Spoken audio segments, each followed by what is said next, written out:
நம்முடைய வேதத்தை நம்ம திறந்து ஒரே ஒரு வசனத்தை கடந்த நாட்களிலே ஆண்டவருடைய சமூகத்திலே ஜெபித்த போது ஆண்டவர் என்னுடைய இருதயத்தில் வைத்த ஒரு வார்த்தையை நம்ம வாசிக்க போகிறோம். நீதிமொழிகள் நம்ம 23ஆம் அதிகாரத்திலே 7வது வசனத்தை நம்ம எல்லாரும் சேர்ந்து வாசிக்க போகிறோம். நீதிமொழிகள் 23வது அதிகாரத்திலே 7வது வசனத்தை சேர்ந்து வாசிக்கலாம். அவன் இருதயத்தின் நினைவு எப்படியோ அப்படியே அவன் இருக்கிறான். இன்னொரு விஷயம் கூட வாசிக்கலாம். அவன் இருதயத்தினுடைய நினைவு எப்படியோ அப்படியே அவன் இருக்கிறான். ஆண்டவருடைய பிள்ளைகளே, இந்த வார்த்தை ரொம்ப அழகாய் சொல்லுகிறது. அவன் இருதயத்தினுடைய நினைவு, அவனுடைய எண்ணம் எப்படியோ அவனும் அப்படியே இருக்கிறான். பொதுவாக நிறைய இடங்கள்ல நம்ம எண்ணம் போல் வாழ்க்கை, எண்ணம் போல் வாழ்க்கை. உலகத்தில் இருக்கிற நிறைய மனிதர்களுக்கு இந்த நினைவு அப்படின்றத விட இந்த எண்ணம் அப்படின்னு சொன்னா நிறைய பேருக்கு புரியும். நிறைய இடங்களிலே, நிறைய புத்தகத்திலே, நிறைய ஆபீஸ்ல, இல்லைன்னா நிறைய இடங்கள்ல நீங்க இந்த வார்த்தையை நீங்க வாசிருப்பீங்க, எண்ணம் போல வாழ்க்கை. அப்ப நான் என்ன நம்புறேன் அப்படின்னா, உலகத்திலே மனிதர்கள் பயன்படுத்துகிற அநேக லட்சக்கணக்கான வார்த்தைகள் அது வெளியிலிருந்து எடுக்கப்பட்டது அல்ல, பரிசுத்த வேதாகமத்திலிருந்து எடுக்கப்பட்டதுதான். இந்த உலகத்துல இருக்கிற ஒரு மனுஷனுக்கு ஞானம் பிறக்கிறதுக்குள்ள நான் நம்புறேன் அந்த ஞானத்தை பரிசுத்த வேதாகமம் ஏற்கனவே எழுதி வைத்திருக்கிறது. எத்தனை பேர் விசுவாசிக்கிறீங்க? அப்போ ஆண்டவர் இந்த இடத்துல ரொம்ப அழகாய் கர்த்தர் எழுதி வைத்திருக்கிறார். ஒரு மனிதனுடைய இருதயத்தின் நினைவு எப்படியோ அப்படியே அவன் இருக்கிறான். அவனுடைய டேலண்ட போல அவன் இருக்கிறான் அப்படின்னு சொல்லல, இல்லைன்னா அவனுடைய முயற்சியை போல அவன் இருக்கிறான் அப்படின்னு சொல்லல, அவனுடைய படிப்பை போல அவன் இருக்கிறான் அப்படின்னு சொல்லல, அவனுடைய பின்னணியை போல அவன் இருக்கிறான் அப்படின்னு சொல்லல. ஆனால் பரிசுத்த வேதாகமம் சொல்லுகிறது, ஒரு மனுஷனுடைய எண்ணம் தான் அவனுடைய வாழ்க்கை. அவனுடைய எண்ணம் சரியானதா இருந்தால் அவன் நன்றாக வாழ்கிறான். ஆனால் அவனுடைய எண்ணம் கெட்டதா இருக்குமானால் அவன் கெட்டவன், அவன் நல்லா வாழ முடியாது. எண்ணம் சரியில்லாத ஒரு மனிதன் தன்னுடைய வாழ்க்கையிலே பெரிய வெற்றியை அடைய முடியாது என்கிறது தான் இந்த வார்த்தையினுடைய ஒரு அடையாளம். அப்போ நிறைய பேருடைய மனசுல எண்ணங்கள் ஓடிக்கொண்டே இருக்கிறது. இன்னைக்கு நான் உங்களுக்கு கொடுக்க போகிற செய்தியினுடைய தலைப்பு என்னன்னா, எதிர்மறையான எண்ணங்களிலிருந்து ஒரு தேவனுடைய பிள்ளை விடுபடுவது எப்படி என்கிற ஒரு தலைப்பிலே ஒரு 3 காரியத்தை உங்களோடு பேசி உங்களுக்காக ஜெபிக்க போறேன். ஒரு ஆண்டவருடைய பிள்ளையினுடைய வாழ்க்கையில இந்த எண்ணம் என்கிறது மிக அவசியமானது. பொதுவாக இந்த நெகட்டிவ் தாட்ஸ் அப்படின்னா எதிர்மறையான எண்ணங்கள் நமக்கு வராது அப்படின்னு யாருமே சொல்ல முடியாது. கண்டிப்பாக நம்ம பாசிட்டிவான உலகத்துல வாழ்றோம்னு சொல்ல முடியாது. நம்ம நிறைய பேர் நெகட்டிவான ஒரு உலகத்துல தான் வாழ்றோம். நம்மை சுற்றி நடக்கிற விஷயங்கள், நம்ம அனுதினம் கேட்கிற செய்திகள், இல்லைன்னா நம்முடைய அம்மா அப்பாட்ட இருந்து நம்ம பார்த்தது, நம்முடைய வாழ்க்கையில சிலது பார்த்தது எல்லாமே நமக்கு நிறைய பாசிட்டிவா அல்ல, நிறைய எதிர்மறையா இருக்கிறது.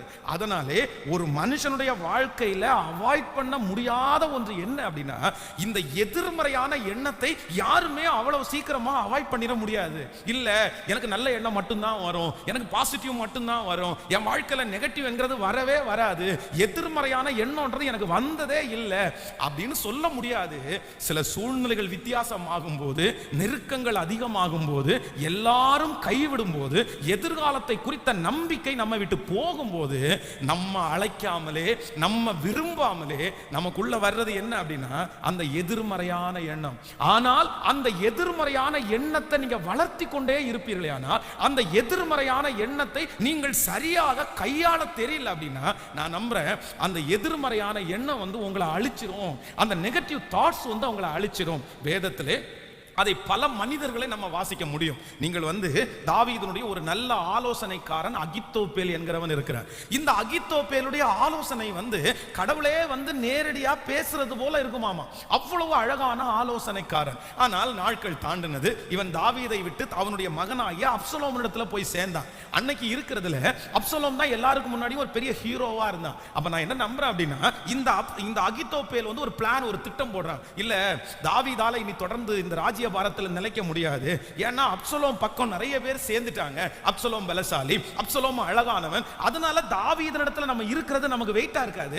ஆனா அப்சலோம் பக்கத்துல போயிட்டோம் அப்படின்னு சொன்னா, அவனுக்கு நம்ம ஆலோசனைக்காரனா இருந்துட்டோம்னா நம்ம சமுதாயத்துல ஒரு நல்ல வாழ்க்கை வாழ்ந்துடலான்னு தன்னுடைய எண்ணங்களினாலே அகப்பட்டு அப்சலோம் பக்கத்துல போறாரு. அப்சலோமுக்கு முதல் ஆலோசனை சொல்லுகிறான். அந்த ஆலோசனையை ரொம்ப அழகா நேர்த்தியா என்ன நடக்கும், அதுவும் தன்னுடைய தகப்பனாரை குறித்து ரொம்ப அழகாய் அறிந்து, உங்க அப்பா இப்படிதாண்டா பண்ணுவாரு, இங்க ரெஸ்ட் எடுப்பாரா, இங்க அமைதியா இருப்பாரா, இங்க அவர் சும்மா இருப்பாரா, எல்லாத்தையும் அழகா சொல்லிட்டான். ஆனா தாவீது அங்க ஜெபம் பண்றான், ஆண்டவரே தன்னுடைய மகனாகிய அப்சலோமினிடத்துல யார் சேர்ந்துட்டாங்கன்ற கவலை தாவீதுக்கு இல்ல. அப்சலோம் இடத்துல சேர்ந்தவர்கள் வந்து சின்ன கூட்டம் இல்ல, பெரிய கூட்டம். ஏன்னா பட்டணத்தினுடைய வாசல்ல வந்து அவன் நின்னுட்டு எல்லாருடைய தோள் மேலையும் கையை போட்டு அவனுடைய வழக்கு விஜயங்களை எல்லாம் இவன் சரி பண்றதுனால நிறைய பேருடைய இருதயம் அப்சலோம் பேர்ல சாய்ந்துட்டது. ஆனா தாவீதுக்கு யார் அவன் பின்னாடி இருக்கிறத குறிச்சும் கவலை இல்லை. ஆனா அகித்தோப்பேல் வந்து தன்னுடைய மகனாகிய அப்சலோம் இடத்துல சேர்ந்தான உடனே அவனுடைய பக்கு பக்கு பக்குன்னு இருக்குது. ஐயோ, இவன் போய் சேர்ந்துட்டானா, அவன் சரியான ஒரு ஆலோசனைக்காரனா இருந்தானே, இந்த அகித்தோப்பேல் மட்டும் என் மகனோட இருந்தான்னா நம்ம முடிஞ்சிட்டோம். உடனே கர்த்தர் சமூகத்துல போய், ஆண்டவரே நீர் அகித்தோப்பேலின் ஆலோசனையை பைத்தியமாக்குவீராக. சோ இந்த தாவீது ஜெபித்த ஒரே ஒரு ஜெபம், அப்சலோம் என்ன பண்றான் அப்படின்னா, இந்த அகித்தோப்பேலுடைய ஆலோசனை சரியானதா இருந்தா கூட இல்ல வேணாம் வேணாம் வேணாம், என்னமோ இந்த டைம் நீங்க சொன்ன ஆலோசனை எனக்கு வந்து அந்த அளவுக்கு பிடிக்கல. ஆனா அவன் சொன்ன ஆலோசனை தான் நிஜம். அவன் சொல்லுகிற ஆலோசனையின் போயிருந்தா தாவீது காலி. ஆனா கர்த்தர் அந்த ஆலோசனையை அபத்தம் பண்ணிட்டாரு. சில நேரத்துல நம்முடைய பிள்ளைகளோட யாராவது சேர்ந்தாங்கன்னா, நம்முடைய பிள்ளைகளோட சிலர் சேரதை குறித்து நமக்கு கவலை இல்லை. நம்முடைய கணவனாரிடத்துல, நம்முடைய மனைவியினிடத்துல சிலர் சேருகிறதை குறித்து நம்ம ஒரு பெரிய விஷயமா எடுத்துக்கவே வேண்டாம்.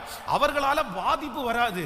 ஆனா ஒரு சிலர் நம்முடைய பிள்ளைகளிடத்துல சேரும் போது ரொம்ப ஜாக்கிரதையா இருக்கணும். அப்படிப்பட்ட சில மனிதர்கள், இவன் என் பிள்ளையோட சேர்ந்தா சரி வராது, என் மகனோட சேர்ந்தா சரி வராது, என் கணவனாரோட சேர்ந்தா சரி வராதுன்னு உங்க மனசிற்கு படுமையானால், அந்த நிமிஷத்திலேயே தாவீதை போல, ஆண்டவரே என் பிள்ளையோட அவன் வேண்டாம், என் பிள்ளையோட அவன் இருக்க கூடாது என்று ஜெபிக்கிறது ஆண்டவருடைய பிள்ளைகளுக்கு கண்டிப்பாய் அவசியமானது. சிலர் அப்படிதான் தன்னுடைய பிள்ளைகளை யார்கிட்ட வேணாலும் பழக விடுவாங்க, யார்கிட்ட வேணாலும் பேச விடுவாங்க. கேட்டா என்ன சொல்லுவாங்க தெரியுமா? என் பிள்ளைய பற்றி எனக்கு தெரியும், அவன் மேல எனக்கு நம்பிக்கை இருக்குது. நான் என்ன நம்புறேன்னா, உங்களுடைய பிள்ளைகளை நீங்கள் 100% நம்புகிறீர்கள். உங்கள் பிள்ளைகள் கெட்டவர்களும் அல்ல, அவங்க நல்லவங்க தான். ஆனா ரொம்ப ஜாக்கிரதையா இருக்கணும். சில நேரங்களிலே சில மனிதர்களிடத்திலே நம்முடைய பிள்ளைகள் சேருவார்களே, ஆனால் அவங்க கேரக்டர் வந்து ரொம்ப அதிகமா சேஞ்ச் ஆகும். அப்போ சில நேரங்களில் வந்து நன்றாய் கவனித்துக் கொள்ளுங்கள். நம்முடைய பிள்ளைகளிடத்திலே சிலர் சேரும் போது தாவீதை போல ஜெபிக்க வேண்டிய அவசியம் உண்டு. உங்களுடைய மனைவியிடத்திலேயோ உங்களுடைய கணவனாரிடத்திலேயோ யாராவது ஒருத்தர் அப்படி சேரும் போது சிலரை வந்து நீங்க ஆப்போசிட்டா, அதே நேரத்தில் தாவீது தன்னுடைய மகனுக்கு கூப்பிட்டு ஒருத்தர் ஆளை வச்சு அகித்தோப்பேல பக்கத்துல சேராத அப்படின்னு சொல்லியிருந்தா அவன் தான் சேர்ந்திருப்பான். நம்முடைய பிள்ளைகளுக்கு சில நேரத்தில் இவங்களை சேராதீங்கன்னு சொன்னாதான் ரொம்ப அதிகமா சேர ஆரம்பிச்சிருவாங்க. அதனால அப்படிப்பட்ட நியூஸ் கேள்விப்பட்ட உடனே உங்க கை எப்படி தூக்கப்படணும்னா, வானத்திற்கு நேராய் தூக்கப்பட்டு என் பிள்ளையிடத்தில் சேர்ந்திருக்கிற அகித்தோப்பேலின் ஆலோசனையை அபத்தமாக்குவீராக, பைத்தியமாக்குவீராக. என் கணவனாரோடு சேர்ந்திருக்கிற அந்த தவறான ஆலோசனைகளை கர்த்தர் பைத்தியமாக்குவீராக. இந்த சத்தத்தை கேட்டுக்கொண்டிருக்கிற யாருடைய வாழ்க்கையிலாவது அப்படிப்பட்ட அகித்தோப்பேல்கள் புகுந்து, பாஸ்டர் நீ சொல்லுகிறது உண்மை பாஸ்டர், எங்க வீட்டுக்காரரோட ஒரு அகித்தோப்பேல் சேர்ந்திருக்கிறான், எங்க அம்மாவோட ஒரு அகித்தோப்பேல் சேர்ந்திருக்கிறான், எங்க பிள்ளைகளோட சேர்ந்து அவங்கள ரொம்ப வித்தியாசமா டைவர்ட் பண்றான். ஆனா கர்த்தராகிய ஆண்டவர் இப்பொழுது பிரசங்கம் பண்ணி கொண்டிருக்கும் போதே ஒரு பெரிய பிரிவினையை கட்டளை இடுவாராக. அந்த அகித்தோப்பேலின் ஆலோசனையை கர்த்தர் பைத்தியமாக்குவாராக. சத்தமாய் ஆமென் சொல்லுங்கள். கர்த்தர் அந்த பிள்ளையை அந்த இடத்திலிருந்து மீட்டு கொண்டு வருவாராக. அந்த மகனை கர்த்தர் மீட்டு கொண்டு வருவாராக. அந்த தவறான உபதேசத்தில் இருந்து இப்பொழுது கர்த்தராகிய ஆண்டவர் நம்முடைய குடும்பத்தையும் பிள்ளைகளையும் அகித்தோப்பேலுக்காக தாவீது ஜெபித்த அந்த ஜெபத்தை போல நம்முடைய ஜெபத்தை கர்த்தர் கேட்பார். நம்புகிறவர்கள் கரங்களை தட்டி கர்த்தருடைய நாமத்தை ஹalleluya. எந்த அகித்தோப்பேல்களும் நம்முடைய பிள்ளைகளையோ நம்முடைய குடும்பத்தையோ தொடாதபடி கர்த்தருடைய வேலி அடைக்கப்படுவதாக, அடைக்கப்படுவதாக. ஆமென் சொல்லுங்கள். அப்போ அகித்தோப்பேலுடைய ஆலோசனையை பைத்தியமாக்குவாராக அப்படின்னு ஜெபம் பண்ண உடனே இந்த அப்சலோம் சொல்றான், இல்லப்பா உன் ஆலோசனை எனக்கு அந்த அளவுக்கு பெஸ்டா தெரியல, ஆனா ஊசாயினுடைய ஆலோசனை எனக்கு ரொம்ப பெஸ்டா தெரியுது. இந்த ரிஜெக்ட் பண்ணின உடனே பாத்தீங்கன்னா அந்த அகித்தோப்பேல் ஆலோசனைக்காரன், தாவீதுக்கு ஆலோசனைக்காரன், ஆனா அவனுக்குள்ள ஒரு பெரிய நெகட்டிவான ஒரு எண்ணம் வருது. ஐயோ நம்மளை ரிஜெக்ட் பண்ணிட்டாங்க, நம்ம யாருக்கும் வேண்டாதவங்களா ஆயிட்டோம், நம்ம ராஜாவையும் பகைச்சிட்டோம், இவனையும் பகைச்சிட்டோம், இப்போ வந்து நம்ம எங்க போவோம், இவன் அவ்வளவுதான், இந்த மாதிரி போனான் அப்படின்னு சொன்னா, ஊசாயினுடைய ஆலோசனையின்படி நடந்தான் அப்படின்னு சொன்னா அவ்வளவுதான், அவன் செத்துருவான். கண்டிப்பா நம்ம தவறான ஒரு நபரோட நம்ம சேர்ந்துட்டோம், இனி என்ன பண்ணுவோம், ராஜா திரும்ப வந்தா நம்மளை மன்னிப்பாரா? இப்படிப்பட்ட பல நெகட்டிவான எண்ணம் ஓடுன உடனே அவனுக்கு என்ன தாட்டு வருது அப்படின்னா, இல்ல நம்ம இனி இந்த உலகத்துல உயிரோட இருக்க வேண்டாம், நம்ம பேசாம செத்துடலாம் அப்படின்னு தன்னுடைய வீட்டிற்கு கடந்து போய் எல்லாவற்றையும் ஒழுங்குபடுத்தி வேதம் சொல்லுது சூசைட் பண்ணி தற்கொலை செய்து இறந்து போனான். நல்ல ஆலோசனைக்காரன், ஒரு பெஸ்டான மனுஷன், டேலண்ட் உள்ளவன், தன்னிடத்திலே இருந்த எதிர்மறையான எண்ணத்தை, நெகட்டிவ் தாட்ஸை அவனால ஜெயிக்க முடியாததுனால தன்னுடைய வாழ்க்கையே மாய்த்து கொண்டான். இந்த கொரோனாவுக்கு அப்புறம் பார்த்தீங்கன்னா நிறைய வாலிப தம்பிங்க தங்கச்சிங்க தற்கொலை பண்றாங்க. இவங்க தற்கொலை பண்ற அத்தனை பேரும் அவங்களுடைய லெட்டர்ல, கடிதத்தில், இல்லைன்னா வாய்ஸ்ல அவங்க எழுதி வைத்திருக்கிற வார்த்தை என்ன அப்படின்னா, நீங்க போய் பாருங்க, நெகட்டிவ் தாட்ஸ், எதிர்மறையான எண்ணங்கள். எனக்கு வாழ பிடிக்கல, எனக்கு இந்த உலகத்துல எல்லாரும் என்ன ரிஜெக்ட் பண்ற மாதிரி நான் ஃபீல் பண்றேன், எனக்குன்னு யாருமே இல்லை, என்னால ஜெயிக்கவே முடியல, நான் தோற்று போன ஒரு ஆளு, எனக்கே என்ன பிடிக்கல, நான் ரொம்ப அசிங்கமா இருக்கிறேன், எங்க அப்பா சரியில்லை, எங்க அம்மா சரியில்லை, நான் ஏன் வாழணும்? இப்படிப்பட்ட நெகட்டிவ் தாட்ஸை ஜெயிக்காததுனால நிறைய பிள்ளைகள் தற்கொலை செய்து கொள்கிறார்கள். வாழவே அவர்களுக்கு விருப்பம் இல்லை. இந்த ஜெபத்தில் இருக்கிற ஒவ்வொரு வாலிப தம்பியும் தங்கச்சியும் நீங்க ஒரு முயற்சி எடுங்க. உனக்குள்ளே எழும்புகிற எதிர்மறையான எண்ணத்தை நீ கண்டிப்பா ஜெயித்தே ஆகணும். ஆண்டவருடைய பிள்ளையே, உன் மனதனுடைய நினைவு எப்படி இருக்கிறதோ அப்படியே நீ இருப்பாய். உனக்கு படிக்கிற டேலண்ட் இருக்கலாம், நீ ரொம்ப அழகான பிள்ளையா இருக்கலாம், நீ ரொம்ப அழகான பையனா இருக்கலாம், உன் அம்மா அப்பா ரொம்ப நல்ல குடும்பத்தில் உள்ளவங்களா இருக்கலாம்.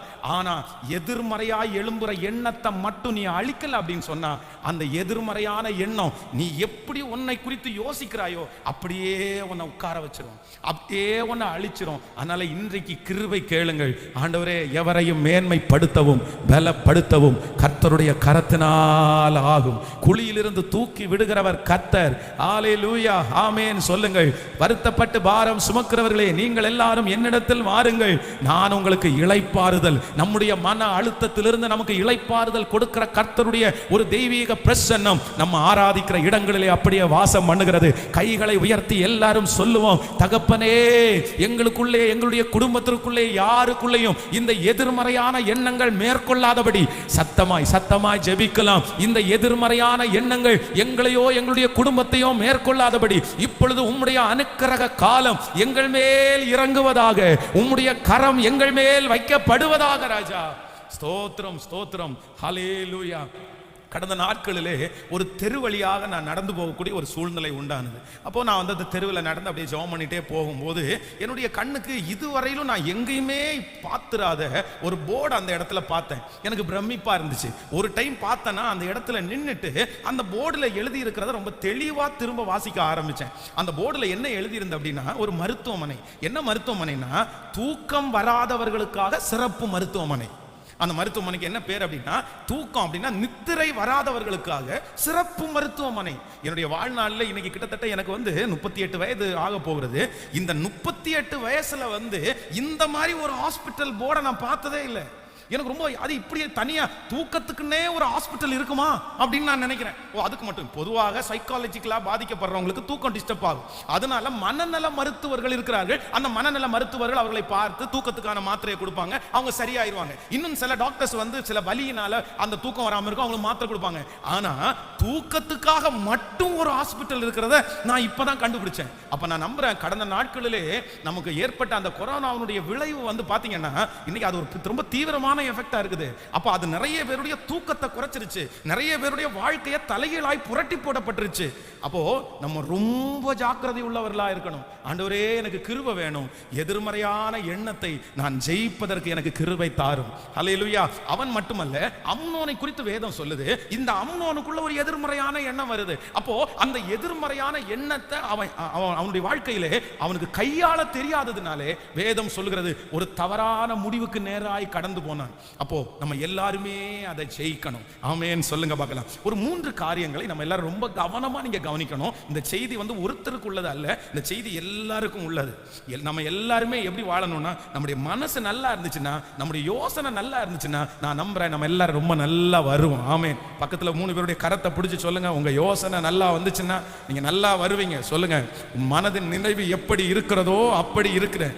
உங்க கண்ணை போல நீங்க இல்ல, உங்க முக அழக போல நீங்க அல்ல, உங்க எண்ணத்தை போலதான் நீங்க இருக்கிறீங்க. ஆமென். உங்க கண்ணு நல்லாம இருக்கலாம், உங்க முகம் நல்லா இல்லாம இருக்கலாம், உங்க பின்னணி நல்லாம இருக்கலாம். ஆனா உங்க எண்ணம் மட்டும் நல்லா இருந்துச்சுன்னா நீங்க நம்புங்க, நீங்க நல்லா தான் இருப்பீங்கன்னு நான் சொல்லல, பரிசுத்த வேதாகமம் சொல்லுகிறது. ஆமென். நம்பர் 1, இந்த எதிர்மறையான எண்ணத்துல ரொம்ப பாதிக்கப்பட்ட ஒரு மனுஷனை குறித்து நான் வேதத்துல நான் தியானித்தேன். எதிர்மறையான ஒரு நெகட்டிவ் தாட் உள்ள ஒரு மனுஷன். உங்களுக்கு எத்தனை பேருக்கு தெரியுதுன்னு தெரியல, ஆனா நான் உங்களுக்கு வாசிக்கிறேன். முதலாவதாக ஒரு வசனத்தை நம்ம வாசிக்க போகிறோம். 1 சாமுவேல் 13ஆம் அதிகாரத்தை எடுத்துக்கொள்ளலாம். 1 சாமுவேல் 13ஆம் அதிகாரத்திலே 11வது வசனத்தை வாசிக்கலாமா? 1 சாமுவேல் 13ஆம் அதிகாரத்திலே 11வது வசனத்தை வாசிக்க போகிறோம். ஸ்தோத்திரம். 13ஆம் அதிகாரம் 11வது வசனத்தை வாசிக்கலாம் சேர்ந்து. நீர் செய்தது என்ன என்று சாமுவேல் கேட்டதற்கு, சவுல் ஜனங்கள் என்னை விட்டு சிதறி போகிறதையும் குறித்த நாட்களின் திட்டத்திலே நீர் வராததையும் பெலிஸ்தியர் மிக்மாசிலே கூடி இருக்கிறதையும் நான் கண்டபடியினாலே. கவனிங்க ஆண்டவருடைய பிள்ளைகளே, இந்த இடத்துல அப்படின்னா இது சாமுவேல் தீர்க்கதரிசி வர்றாரு. எப்பா, நான் வருகிற வரைக்கும் நீ பலி செலுத்த வேண்டாம், நீ என்ன ராஜாவா இருந்தாலும் ஆசாரியன் தான் பலி செலுத்தணும், நீ செலுத்தக்கூடாதுன்னு உனக்கு தெரியாதா? நீ ஏன் இப்படி பண்ணுன, எதுக்கு இப்படிப்பட்ட காரியத்தை செஞ்ச அப்படின்னு சொல்லி அவர் கேட்கிறாரு. கேட்ட உடனே அந்த நாட்டினுடைய ராஜாவாகிய சவுல் 3 விதமான ரீசன் சொல்றாரு. ஒன்னு என்ன சொல்றாரு அப்படின்னு சொன்னா, முதல் வாசிக்கும் போது 11வது வசனம் 13ஆம் அதிகாரம் நீர் செய்தது என்ன என்று சாமுவேல் கேட்டதற்கு, சவுல் ஜனங்கள் என்னை விட்டு சிதறி போகிறதை. நம்பர் 1, முதலாவதாக ஜனங்கள் என்னை விட்டு சிதறி போகிறது. நம்பர் 2, இரண்டாவது குறித்த நாட்களின் திட்டத்திலே நீர் வராதது. மூன்றாவதுலே பெலிஸ்தியர் மிக்மாசிலே. ஐயா, நான் இந்த பலியை செலுத்துறதுக்கு இந்த 3 விதமான காரணம் இருக்குது. ஜனங்கள் எல்லாம் என்ன விட்டு போறாங்க, நீங்களும் ரொம்ப லேட்டா நீங்க நிறைய நான் எதிர்பார்த்த நேரத்தில் நீங்க வரல, அதுக்குள்ள பெலிஸ்தியர் எல்லாம் ரொம்ப பக்கத்துல மிக்மாஸ்லே வந்துட்டாங்க. அதனால என்ன, நான் சீக்கிரமா யுத்தத்தை ஆரம்பிக்கணும்னு நான் பண்ணிட்டேன் அப்படின்னு இந்த இடத்துல சவுல் சொல்லுகிறார். நன்றாய் கவனிங்க. நம்பர் 1, முதலாவதாக ஒரு தேவனுடைய பிள்ளை தனக்கு வருகிற எதிர்மறையான அப்படின்னா நெகட்டிவ் தாட்ஸை நீங்க ஜெயிக்கணும்னா, எப்பொழுது எதிர்மறையான எண்ணங்களை நீங்கள் வளர்த்தாமல் இருக்கிறீர்களோ அப்பொழுதுதான் நீங்கள் எதிர்மறையான எண்ணங்களை அழிக்க முடியும். நம்ம நிறைய பேர் என்ன அப்படின்னா, இந்த எதிர்மறையான எண்ணம் நிறைய பேரை ஏன் மேற்கொள்ளுது அப்படின்னா, நிறைய பேர் வளர்த்துட்டே இருக்கிறாங்க. ஒன்றை யோசிப்பாங்க, அவ்வளோதான், கோர்வையா கோர்வையா கோர்வையா, அவ்வளோதான். இப்போ ஃபர்ஸ்ட் கேட்குறாங்க, படித்து முடிச்ச உடனே வேலை கிடைக்கல, உடனே ஃபர்ஸ்ட் தாட்டு வரும், ஐயோ இனி வேலையே கிடைக்காம போயிருமோ அப்படின்னு ஒரு யோசனை வரும். அடுத்த நிமிஷம் அடுத்த யோசனை என்ன வரும் அப்படின்னா, அப்படி வேலை கிடைக்காம போயிடுச்சுன்னா எனக்கு கல்யாணம் ஆகாதோ அப்படின்ற ஒரு யோசனை வரும். அப்புறம் கல்யாணம் லேட் ஆயிடுச்சு அப்படின்னு சொன்னா அப்படிதான் குழந்தை கிடைக்காதோ அப்படின்ற அப்படி ஒரு தோணும். ஐயோ குழந்தையும் கிடைக்கல அப்படின்னா நான் அநேதியா சுத்திட்டு இருப்பேனோ அப்படின்ற ஒரு எண்ணம் வரும். அதுக்கப்புறம் சொந்தக்காரங்க எல்லாம் என்ன மதிக்க மாட்டாங்களோ, ஊர்ல உள்ளவங்க எல்லாம் என்ன மதிக்க மாட்டாங்களோ, அப்படியே இந்த கண்டினியூட்டி பாத்தீங்கன்னா தொடர்ந்துட்டே போகும். முதலாவதாக ஒன்று நினைத்துக் கொள்ளுங்கள், நீங்க எண்ணங்களை ஜெயிக்கணும்னு நினைச்சீங்க அப்படின்னு சொன்னா ஃபர்ஸ்ட் நீங்க அதை வளர்க்காதீங்க. ஒரு எதிர்மறையான ஒரு எண்ணம் உங்க இருதயத்துக்குள்ள ஆரம்பிச்சுச்சுன்னா உடனே அதை அமுத்துங்க. இல்ல நான் வளர்க்க மாட்டேன், நான் வளர்க்க மாட்டேன். நீ அதை யோசிக்கிற, அவர் உங்களை விசாரிக்கிறவரானபடினால் உங்கள் கவலைகளை எல்லாம் அவர் மேல் வைத்து விடுங்கள். நீங்க ரொம்ப கவனமா கவனிக்கணும். வேதத்திலேயே நெகட்டிவுக்கு, நான் சொல்றேன், நெகட்டிவுக்கு தகப்பன் அப்படின்ற பேரை யாருக்கு வைக்கலாம்? யாருக்கு வைக்கலாம்? சவுலுக்கு வைக்கலாம். இந்த சவுல் எத்தனை வருஷம் ராஜ்யபாரம் பண்ணாரு சொல்லுங்க பார்க்கலாம், சொல்லுங்க. 40 வருஷம். தாவீது எத்தனை வருஷம் ராஜ்யபாரம் பண்ணாரு? 40 வருஷம். நன்றாய் கவனிங்கள். 2 பேரையும் யார் அபிஷேகம் பண்ணது? சாமுவேல் மூலமாய் 2 பேரையும் கர்த்தர் ராஜாவா அபிஷேகம் பண்றாரு. 2 பேருக்கும் எத்தனை வருஷம் ராஜ்யபாரம் பண்ண கொடுத்துக்கிறாரு? 40 வருஷம். 40 வருஷம். ஆனா இந்த சவுல் 40 வருஷத்துல என்ன பண்ணாரு? தாவீது 40 வருஷத்துல என்ன பண்ணாரு? நீங்க கால்குலேட் போட்டு பார்த்துட்டீங்க அப்படின்னா சவுல் 40 வருஷத்துல ஒண்ணுமே செய்யலங்க.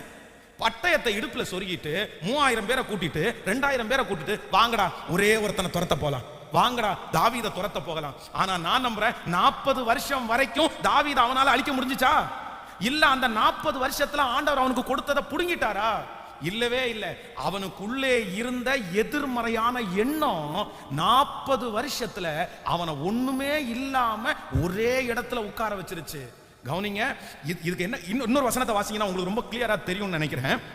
நீங்கள் அவன் நெகட்டிவ், அவனுடைய நெகட்டிவ் தாட்ஸை எப்படி அவன் வளர்க்கிறான் அப்படின்றத குறித்து நம்ம வாசிக்க முடியும். நீங்கள் 1 சாமுவேல் 18ஆம் அதிகாரத்தை எடுத்துக்கொள்ளுங்கள். 18ஆம் அதிகாரம் 7வது வசனத்திலிருந்து வாசிக்கலாமா? 18ஆம் அதிகாரத்தில் 7வது வசனத்திலிருந்து நம்ம வாசிக்க போகிறோம். 18ஆம் அதிகாரம் 7. அந்த ஸ்திரீகள் ஆடி பாடுகையில் சவுல் கொன்றது 1000, தாவீது கொன்றது 10000 என்று முறை முறையாய் பாடினார்கள். அந்த வார்த்தை சவுலுக்கு விசனமா இருந்தது. அவன் மிகுந்த எரிச்சல் அடைந்து, தாவீதுக்கு 10000, எனக்கோ 1000 கொடுத்தார்கள், இன்னும் ராஜாங்கம் மாத்திரம் அவனுக்கு குறைவா இருக்கிறது. ஹலோ, கவனிங்க. ஆண்டவர் ராஜாவாக அபிஷேகம் பண்ணினவர் கர்த்தர். இப்பொழுது அவன் ராஜா, அவனுடைய பொசிஷனுக்கு ஒரு நாள் யார் வர முடியாதுன்னா தாவீது வரவே முடியாது. தாவீது கோலியாத்தை ஜெயிக்கலாம், பராக்கிரமசாலிகளை ஜெயிக்கலாம், பெலிஸ்தியர்களை ஜெயிக்கலாம். ஆனா ஆண்டவர் அபிஷேகம் பண்ணின அந்த இடத்தை இன்னும் அவன் அடைய முடியாது. ஆனா இந்த சவுலுக்குள்ள என்ன எழும்பிருச்சு அப்படின்னு சொன்னா, இந்த ஸ்திரீகள் ஆடி பாடுகையில் சவுல் கொன்றது 1000, தாவீது கொன்றது 10000. உடனே டக்குன்னு அவனுடைய மனசுல ஒரு கிளிக் ஆகுது. எனக்கு 1000 கொடுத்தாங்க, அவனுக்கு 10000 கொடுத்தாங்க. அடுத்த தாட் அவனுக்கு வருது, ஐயோ அவன் என்ன பண்ணிடுவான்னா, இப்ப 10000 கொடுத்தாங்கன்னா இனி அவனுக்கு என்ன மட்டும்தான் மிச்சம் இருக்குது? ராஜாங்கம் மட்டும்தான் மிச்சம் இருக்குது. சோ ராஜாங்கத்துக்காக அவன் என்ன கொன்றுவான், என் பிள்ளைகளை கொன்றுவான், என் வாழ்க்கையை நாசம் பண்ணிடுவான். எதிர்மறையான எண்ணத்தை வளர்த்து வளர்த்து வளர்த்து தன்னிடத்திலே இருக்கிற எல்லா கிருபைகளையும் சவுல் ராஜா போக்கடித்து கொண்டார். இந்த ஜெபத்தில் இருக்கிற அன்பு ஆண்டவருடைய பிள்ளையே, பிசாசு எதிர்மறையான எண்ணத்தை விதைக்கிறவன். ஆண்டவராகிய இயேசு கிறிஸ்துவை குறித்து வேதத்தில் வாசித்து பாருங்க. எங்கேயாவது ஒரு இடத்துல கர்த்தர் நெகட்டிவா பேசினாரா? இது நடக்காதுன்னு சொன்னாரா? அவனுடைய வாழ்க்கை சரியா இல்லைன்னா தான் கர்த்தர் நீ இப்படி இருந்தனா தான் நடக்காதுன்னு சொன்னாரே தவிர, எவ்வளவு பெரிய பிரச்சனையும் என் ஆண்டவர் சொன்னாரு, இதை நான் செய்வேன். இதை மரித்தவர்களே உயிரோடு எழுப்பின கர்த்தர், கண்கள் இல்லாதவர்களுக்கு கண்களை கொடுத்த கர்த்தர், முடவனையும் சப்பானிகளையும் நடக்க வைத்த கர்த்தர், எல்லா அற்புதத்தை செய்த கர்த்தர் பாசிட்டிவா மட்டும்தான் நமக்குள்ள விதைப்பாரே தவிர, ஒரு நாள் உங்களுக்குள்ள நெகட்டிவா கர்த்தர் விதைக்கவே மாட்டாரு. இன்னைக்கு ஒரு தீர்மானம் எடுங்க. ஆண்டவரே, என் மனசுல எழும்புகிற எதிர்மறையான எண்ணத்தை நான் என்ன பண்ண மாட்டேன்னா, நான் வளர்க்க மாட்டேன். ஆமேன்னு சொல்லுங்க பார்க்கலாம். பக்கத்தில் இருக்கிற கையை பிடிச்சி சொல்லுங்க, எதிர்மறையான எண்ணத்தை நீங்க வளர்த்துறாதீங்க. சொல்லுங்க, நல்லா சொல்லுங்க, வளர்த்துறாதீங்க. அது ஒன்றும் பண்ணாது, அது ஒன்றும் செய்யாது. நீங்க நினைக்கிறது மாதிரி அல்ல. கர்த்தர் உங்களுக்காக யுத்தம் பண்ணுகிற கர்த்தர். அல்லேலூயா. 2004வது வருஷத்துல இப்படிப்பட்ட ஒரு ஐடியா நமக்கு தெரியாது. இப்படிப்பட்ட படிப்பினையும் யாரும் நமக்கு படிச்சு கொடுக்கல, சொல்லியும் தரல. ஃபர்ஸ்ட் அது வரைக்கும் 2000 நான் ஊழியத்துக்காக வீட்டை விட்டு வந்தேன். 2000 வீட்டை விட்டு வந்துட்டு எத்தனையோ அற்புதத்தை என் கண்ணுல பார்த்துட்டேன். நான் ஆண்டவர் நேரடியா என் கூட இருக்கிறத பைபிள் காலேஜ் படிக்கும்போது அப்படியே கர்த்தர் வெளிப்படுத்தினாரு. அதை நினைச்சு அழுது இருக்கிறேன். ஆனா 2004ல திருச்சியிலே ஊழியத்திற்காக போடும்போது என் மனசுல ஃபர்ஸ்ட் வந்த நெகட்டிவ் என்ன அப்படின்னா, நீ ஊழியக்காரன் என்கிறத தப்பா நீ டிசைட் பண்ணிட்ட. நீ ஊழியக்காரனுக்காக நீ அர்ப்பணிச்சிருக்க கூடாது, நீ ஊழியத்துக்காக நீ வந்திருக்க கூடாது, நீ எடுத்த முடிவு தவறானது அப்படின்னு என் மனசுல தோணுது. ஏன் தோணுது அப்படின்னு சொன்னா, அடுத்த ஒரு தாட்டு வருது, நீ ஊழியக்காரனா இருக்கிறதுனால தான் உனக்கு ஃப்ரெண்ட்ஸ் இல்லை, நீ ஊழியக்காரனா இருக்கிறதுனால தான் எல்லாரும் உன்னை ரொம்ப மதிப்புக்குரியவனா பார்க்குறாங்க, யாருமே உன் தோள் மேலே கை போட்டு பேச மாட்டாங்க, நீ ரொம்ப ஸ்ட்ரிக்டா இருக்கணும், நீ ரொம்ப பரிசுத்தமா இருக்கணும், நீ ஒரு சின்ன மிஸ்டேக் உனக்குள்ள இருந்தாலும் அவ்வளோதான் இந்த ஜனங்கள் உன்னை ஏற்றுக்க மாட்டாங்க, நீ ஸ்ட்ரிக்டா இருக்க முடியுமா, உன்னால பரிசுத்தமா வாழ முடியுமா? இப்படிப்பட்ட தாட்டு ஒன்று வந்த உடனே நான் ரொம்ப யோசிக்க ஆரம்பிச்சிட்டேன். ஐயோ, நான் தப்பா டிசைட் பண்ணிட்டேனோ, நான் வந்திருக்க கூடாதோ, வேலை செஞ்சிருக்கலாமோ, அதை பண்ணலாமோ. இதை வளர்த்து வளர்த்து வளர்த்து பார்த்தீங்கன்னா, நான் ஆரம்பிச்சது ஒன்று, கடைசியில் அந்த எண்ணம் என்னை எங்க கொண்டு போய் விட்டுச்சு அப்படி தெரியுமா? எனக்குள்ள என்னமோ ஒன்று இருக்குது, எனக்குள்ள ஏதோ ஒரு பிசாசு இருக்குது, இல்லை எனக்குள்ள யாரோ ஒரு செய்வினை செஞ்சுட்டாங்க.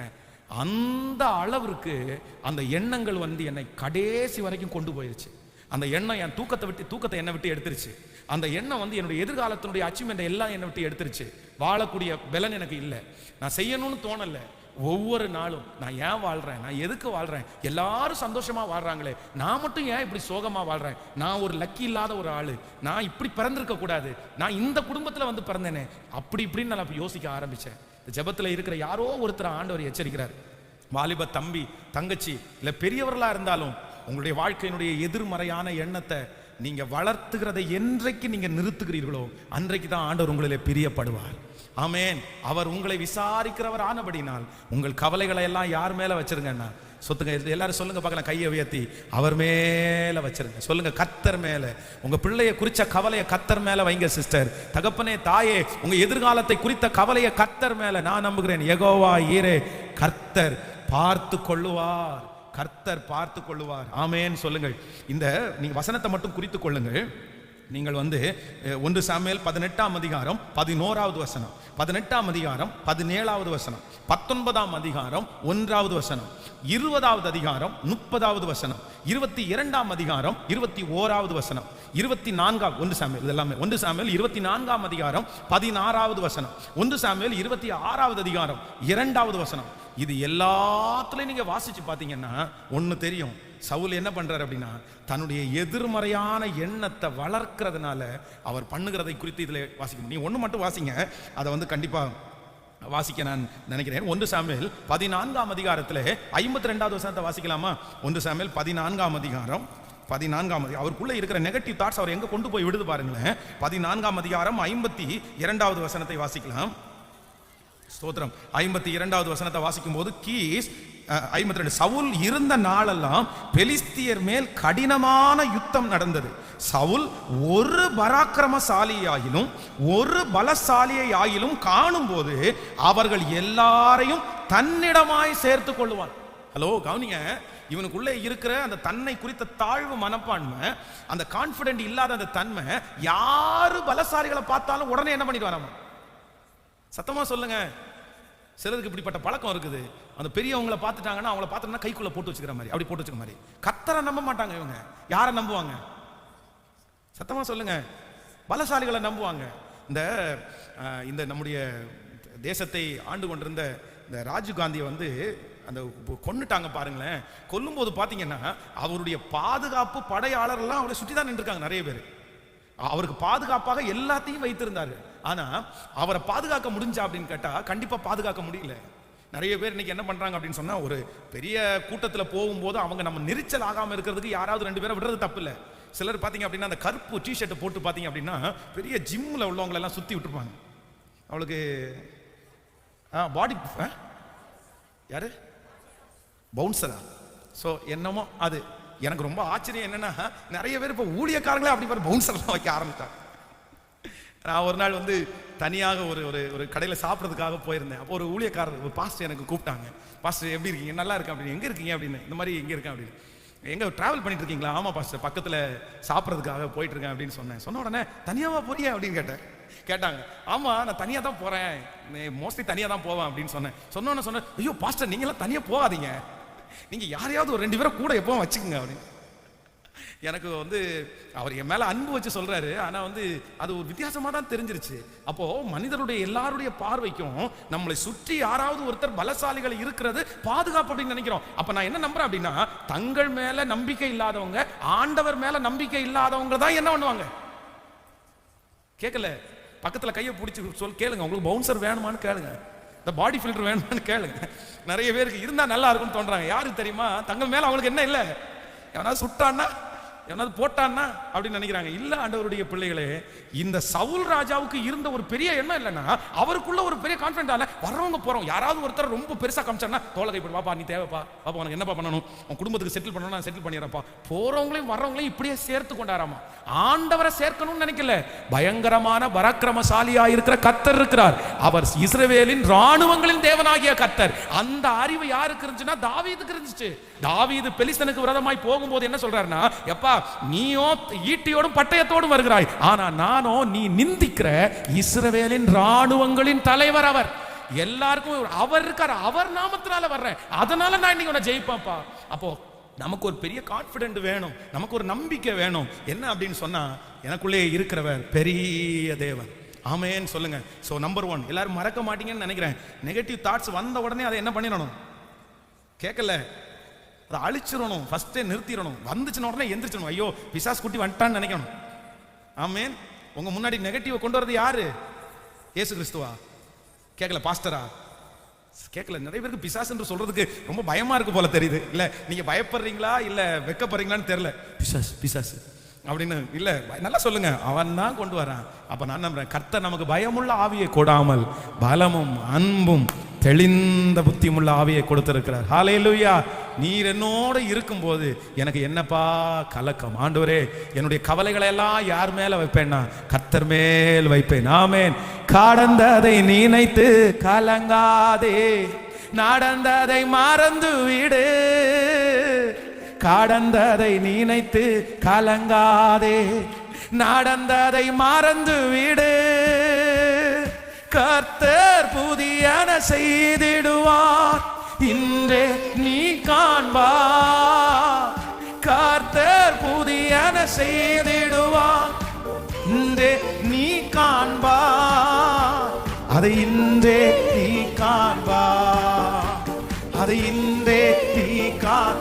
கரங்களை மேல தட்டி கலங்கிடவே. ஹல்லேலூயா. இயேசுவே, praise the Lord. என் இயேசு கைவிட மாட்டார், என் இயேசு கைவிட மாட்டார். சொல்லுங்க எல்லாரும்.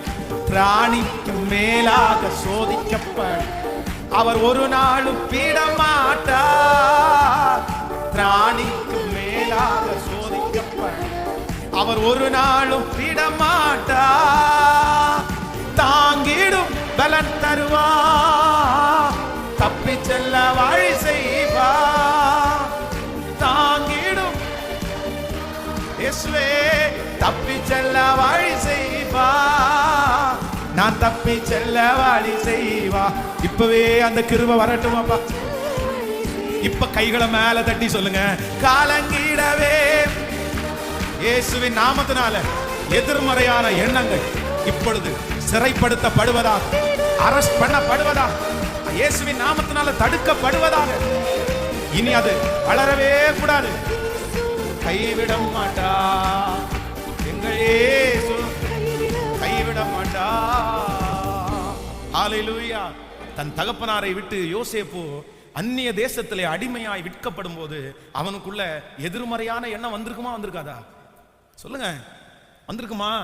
எத்தனை எண்ணங்கள் வந்திருக்கும், எத்தனை எண்ணங்கள். ஐயோ, இப்படி என்ன அடிமையா கொண்டு போறாங்களே, ஏற்கனவே அடிமையா கொண்டு போனவங்களை எல்லாம் கொன்னுட்டாங்களே, நான் என்ன பாடுபட போறேனோ, எங்க வேலைக்கு என்ன சேர்த்து விட போறாங்களோ, எத்தனை எண்ணங்கள். ஆனா நான் நம்புறேன், எகிப்தில் அவனை தலைவனாக்குனது என்னன்னா, அந்த எதிர்மறையான எண்ணம் வரும்போது, இல்ல என்னை ஒருவர் பார்க்கிறார், என்னை ஒருவர் விசாரிக்கிறார், அவருடைய அனுமதி இல்லாமல் என் வாழ்க்கையிலே ஒன்றும் நடக்காது. அதனாலே எதிர்மறையான எண்ணங்களை நான் மறக்க மாட்டேன், நான் இதோட ஸ்டாப் பண்றேன், என் கர்த்தர் என்னை நேர்த்தியா நடத்துவாரு. அப்படி அந்த எதிர்மறையான எண்ணத்தை ஸ்டாப் பண்ணதுனால தான் அவனுடைய ஒர்க்கில் அவனால் கான்சன்ட்ரேட் பண்ண முடிஞ்சிருச்சு. அந்த எதிர்மறையான எண்ணத்தை வளர்க்காததுனால தான் போத்திபாருடைய வீட்டில் நல்ல பேரை வாங்கினான். அந்த எதிர்மறையான எண்ணத்தை வளர்க்காதனால தான் ஆண்டவர் அவன் திட்டல, பரிசுத்தமாக வாழ்ந்தான். இது எல்லாத்துக்கும் ஆணி வேறு என்ன அப்படின்னா, நெகட்டிவ் தாட்ஸ் அவன் என்ன பண்ணலைன்னா வளர்க்கவே இல்லை. வாலிப தம்பி நீ கேட்கிறாயா, வாலிப தங்கச்சி நீ கேட்கிறாயா, நான் ஒரு பாரமான ஒரு இருதயத்தோட வந்திருக்கிறேன். ஏன்னா நிறைய பேரை நான் சந்திக்கிறேன், நிறைய வாலிப தம்பி தங்கச்சிகளை சந்திக்கிறேன். நிறைய பேருக்குள்ள எதிர்மறையான எண்ணம், என்ன ஆகுமோ, எப்படி நடக்குமோ, எப்படி என் வாழ்க்கையோ, என் பிள்ளை என்னமோ, நான் என்ன கடைசி நாளில் யார் பாப்பா, நான் யாருடைய கீழே இருப்பேன், எனக்கு சாப்பாடு தருவாங்களா இல்லையா, அநேக எண்ணங்கள் உங்களுக்கு நெகட்டிவா பிசாசு விதைச்சிட்டே இருக்கலாம். ஆனா ஆவியானவர் உங்க கரத்தை பிடிச்சி என்ன சொல்றாருன்னா, இல்ல முந்தினவைகளை நினைக்க வேண்டாம், பூர்வமானவைகளை சிந்திக்க வேண்டாம், இதோ நான் ஒரு புதிய காரியத்தை உனக்கு செய்கிறேன், அது வனாந்திரத்திலே வழியையும் அவாந்திர வழியிலே நான் உனக்கு ஆறுகளையும் உண்டு பண்ணுவேன். உன் நினைவுகள் என் நினைவுகள் அல்ல, உன் வழிகள் என் வழிகளும் அல்ல.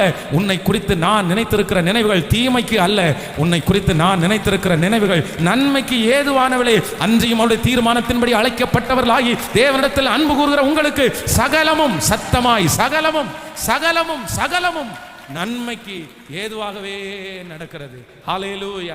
எத்தனை பேர் ஸ்டாப் பண்ணணும்னு நினைக்கிறீங்க? எனக்கு அப்படி ஆர்வமா இருக்குது. அடுத்த விசை கர்த்தர் உங்களை சந்திக்கும் போது நீங்க என்ன சொல்லணும்னா, பாஸ்டர் நான் அதெல்லாம் தெரிஞ்சு வெளியே வந்துட்டேன் பாஸ்டர், நான் இப்போ நெகட்டிவா நான் என்ன பண்றது இல்லைன்னா யோசிக்கிறதே இல்லை. ஒரு டைம் ஸ்டார்ட் ஆன உடனே நான் எந்திரிச்சிடறேன் பாஸ்டர், உடனே நான் வசனத்தை யோசிக்கிறேன் பாஸ்டர், உடனே நான் வாயை திறந்து சத்தமா பாட்டு பாட ஆரம்பிக்கிறேன் பாஸ்டர். எனக்கு இப்போ அந்த தாட்டே இல்லை. கர்த்தர் என் கூட இருக்கிறார். ஆமென் சொல்லுங்கள். உங்களுக்கு ஒரு முற்றிலுமான ஒரு விடுதலையை கர்த்தர் தருவார். கடைசி நாட்களில் பிசாசு இதோட தான் போராடுகிறான். கடைசி நாட்கள் இருக்கிற அடுத்த ஜெனரேஷனுடைய பிள்ளைகளை பிசாசு இதுல தான் குறி வச்சு தாக்கிட்டே இருக்கிறான். நெகட்டிவ் தாட்ஸ் இல்ல. இயேசு பெரியவர், இயேசு பெரியவர், இயேசு பெரியவர், இயேசு பெரியவர். நம்முடைய திருச்சபைக்குள்ள அப்படிப்பட்ட அபிஷேகம் கட்டவிழ்க்கப்படுவதாக. இந்த சத்தத்தை கேட்கிற ஒவ்வொருத்தருக்குள்ளையும் அந்த அபிஷேகம் கட்டவிழ்க்கப்படுவதாக. இனி அதை ஜெயிக்கிற ஒரு மகிமையை கர்த்தர் தருவாராக. கர்த்தர் செய்ய நினைத்தது தடைபடாது. கர்த்தர் நமக்காக செய்ய நினைத்ததை தடுப்பவர்கள் யாருமே இல்லை. ஆமென் சொல்லுங்க. நம்பர் 2, இரண்டாவதாக வேகமாய் நம்ம வாசிக்க போறோம். இரண்டாவதாக இந்த சவுல் ராஜாவுக்குள்ளே இருந்த எதிர்மறையான எண்ணங்களை, இந்த நெகட்டிவ் தாட்ஸை அவனாலே எதிர்கொள்ள முடியாமல் போறதற்கு காரணம் என்ன? இல்லைன்னா எதிர்மறையான எண்ணங்களிலிருந்து விடுதலை ஆகிறதற்கு இரண்டாவது வழி வாசிக்கலாமா? நம்ம 2 சாமுவேலின் புஸ்தகத்திலே தாவீதை குறித்து கூட வாசிக்க போகிறோம். 2 சாமுவேலின் புஸ்தகம் 22ஆம் அதிகாரத்தை எடுத்துக்கொள்ளுங்கள். 2 சாமுவேல் 22ஆம் அதிகாரத்திலே 38வது வசனத்தை வாசிக்க போகிறோம். 22ஆம் அதிகாரத்திலே 38வது, என் சத்துருக்களை பின்தொடர்ந்து அவர்களை அழிப்பேன், அவர்களை நிர்மூலமாக்கும் வரைக்கும் நான் திரும்பேன். வாசிக்கலாம் இன்னொரு விஷயம் கூட. 22ஆம் அதிகாரம் 38வது வசனம், 38வது வசனத்தை வாசிக்கலாமா? என் சத்துருக்களை பின்தொடர்ந்து அவர்களை அழிப்பே, அவர்களை நிர்மூலமாக்கும் வரைக்கும் திரும்பேன். நீங்கள் 42வது சங்கீதத்திலே 5வது வசனத்தை கூட நம்ம வாசிக்க போகிறோம். சங்கீதம் 42வது சங்கீதத்திலே 42ஆம் சங்கீதம் 5வது வசனத்தை வாசிக்கலாமா?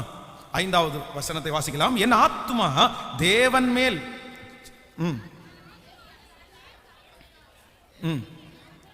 என் ஆத்துமாவே நீ ஏன் கலங்குகிறாய், ஏன் எனக்குள் தியங்குகிறாய்? தேவனை நோக்கி காத்திரு, அவர் சமூகத்திலிருந்து ரட்சிப்பின் நிமித்தம் நான் இன்னும் அவரை துதிப்பேன். ஆமென் சொல்லுங்க.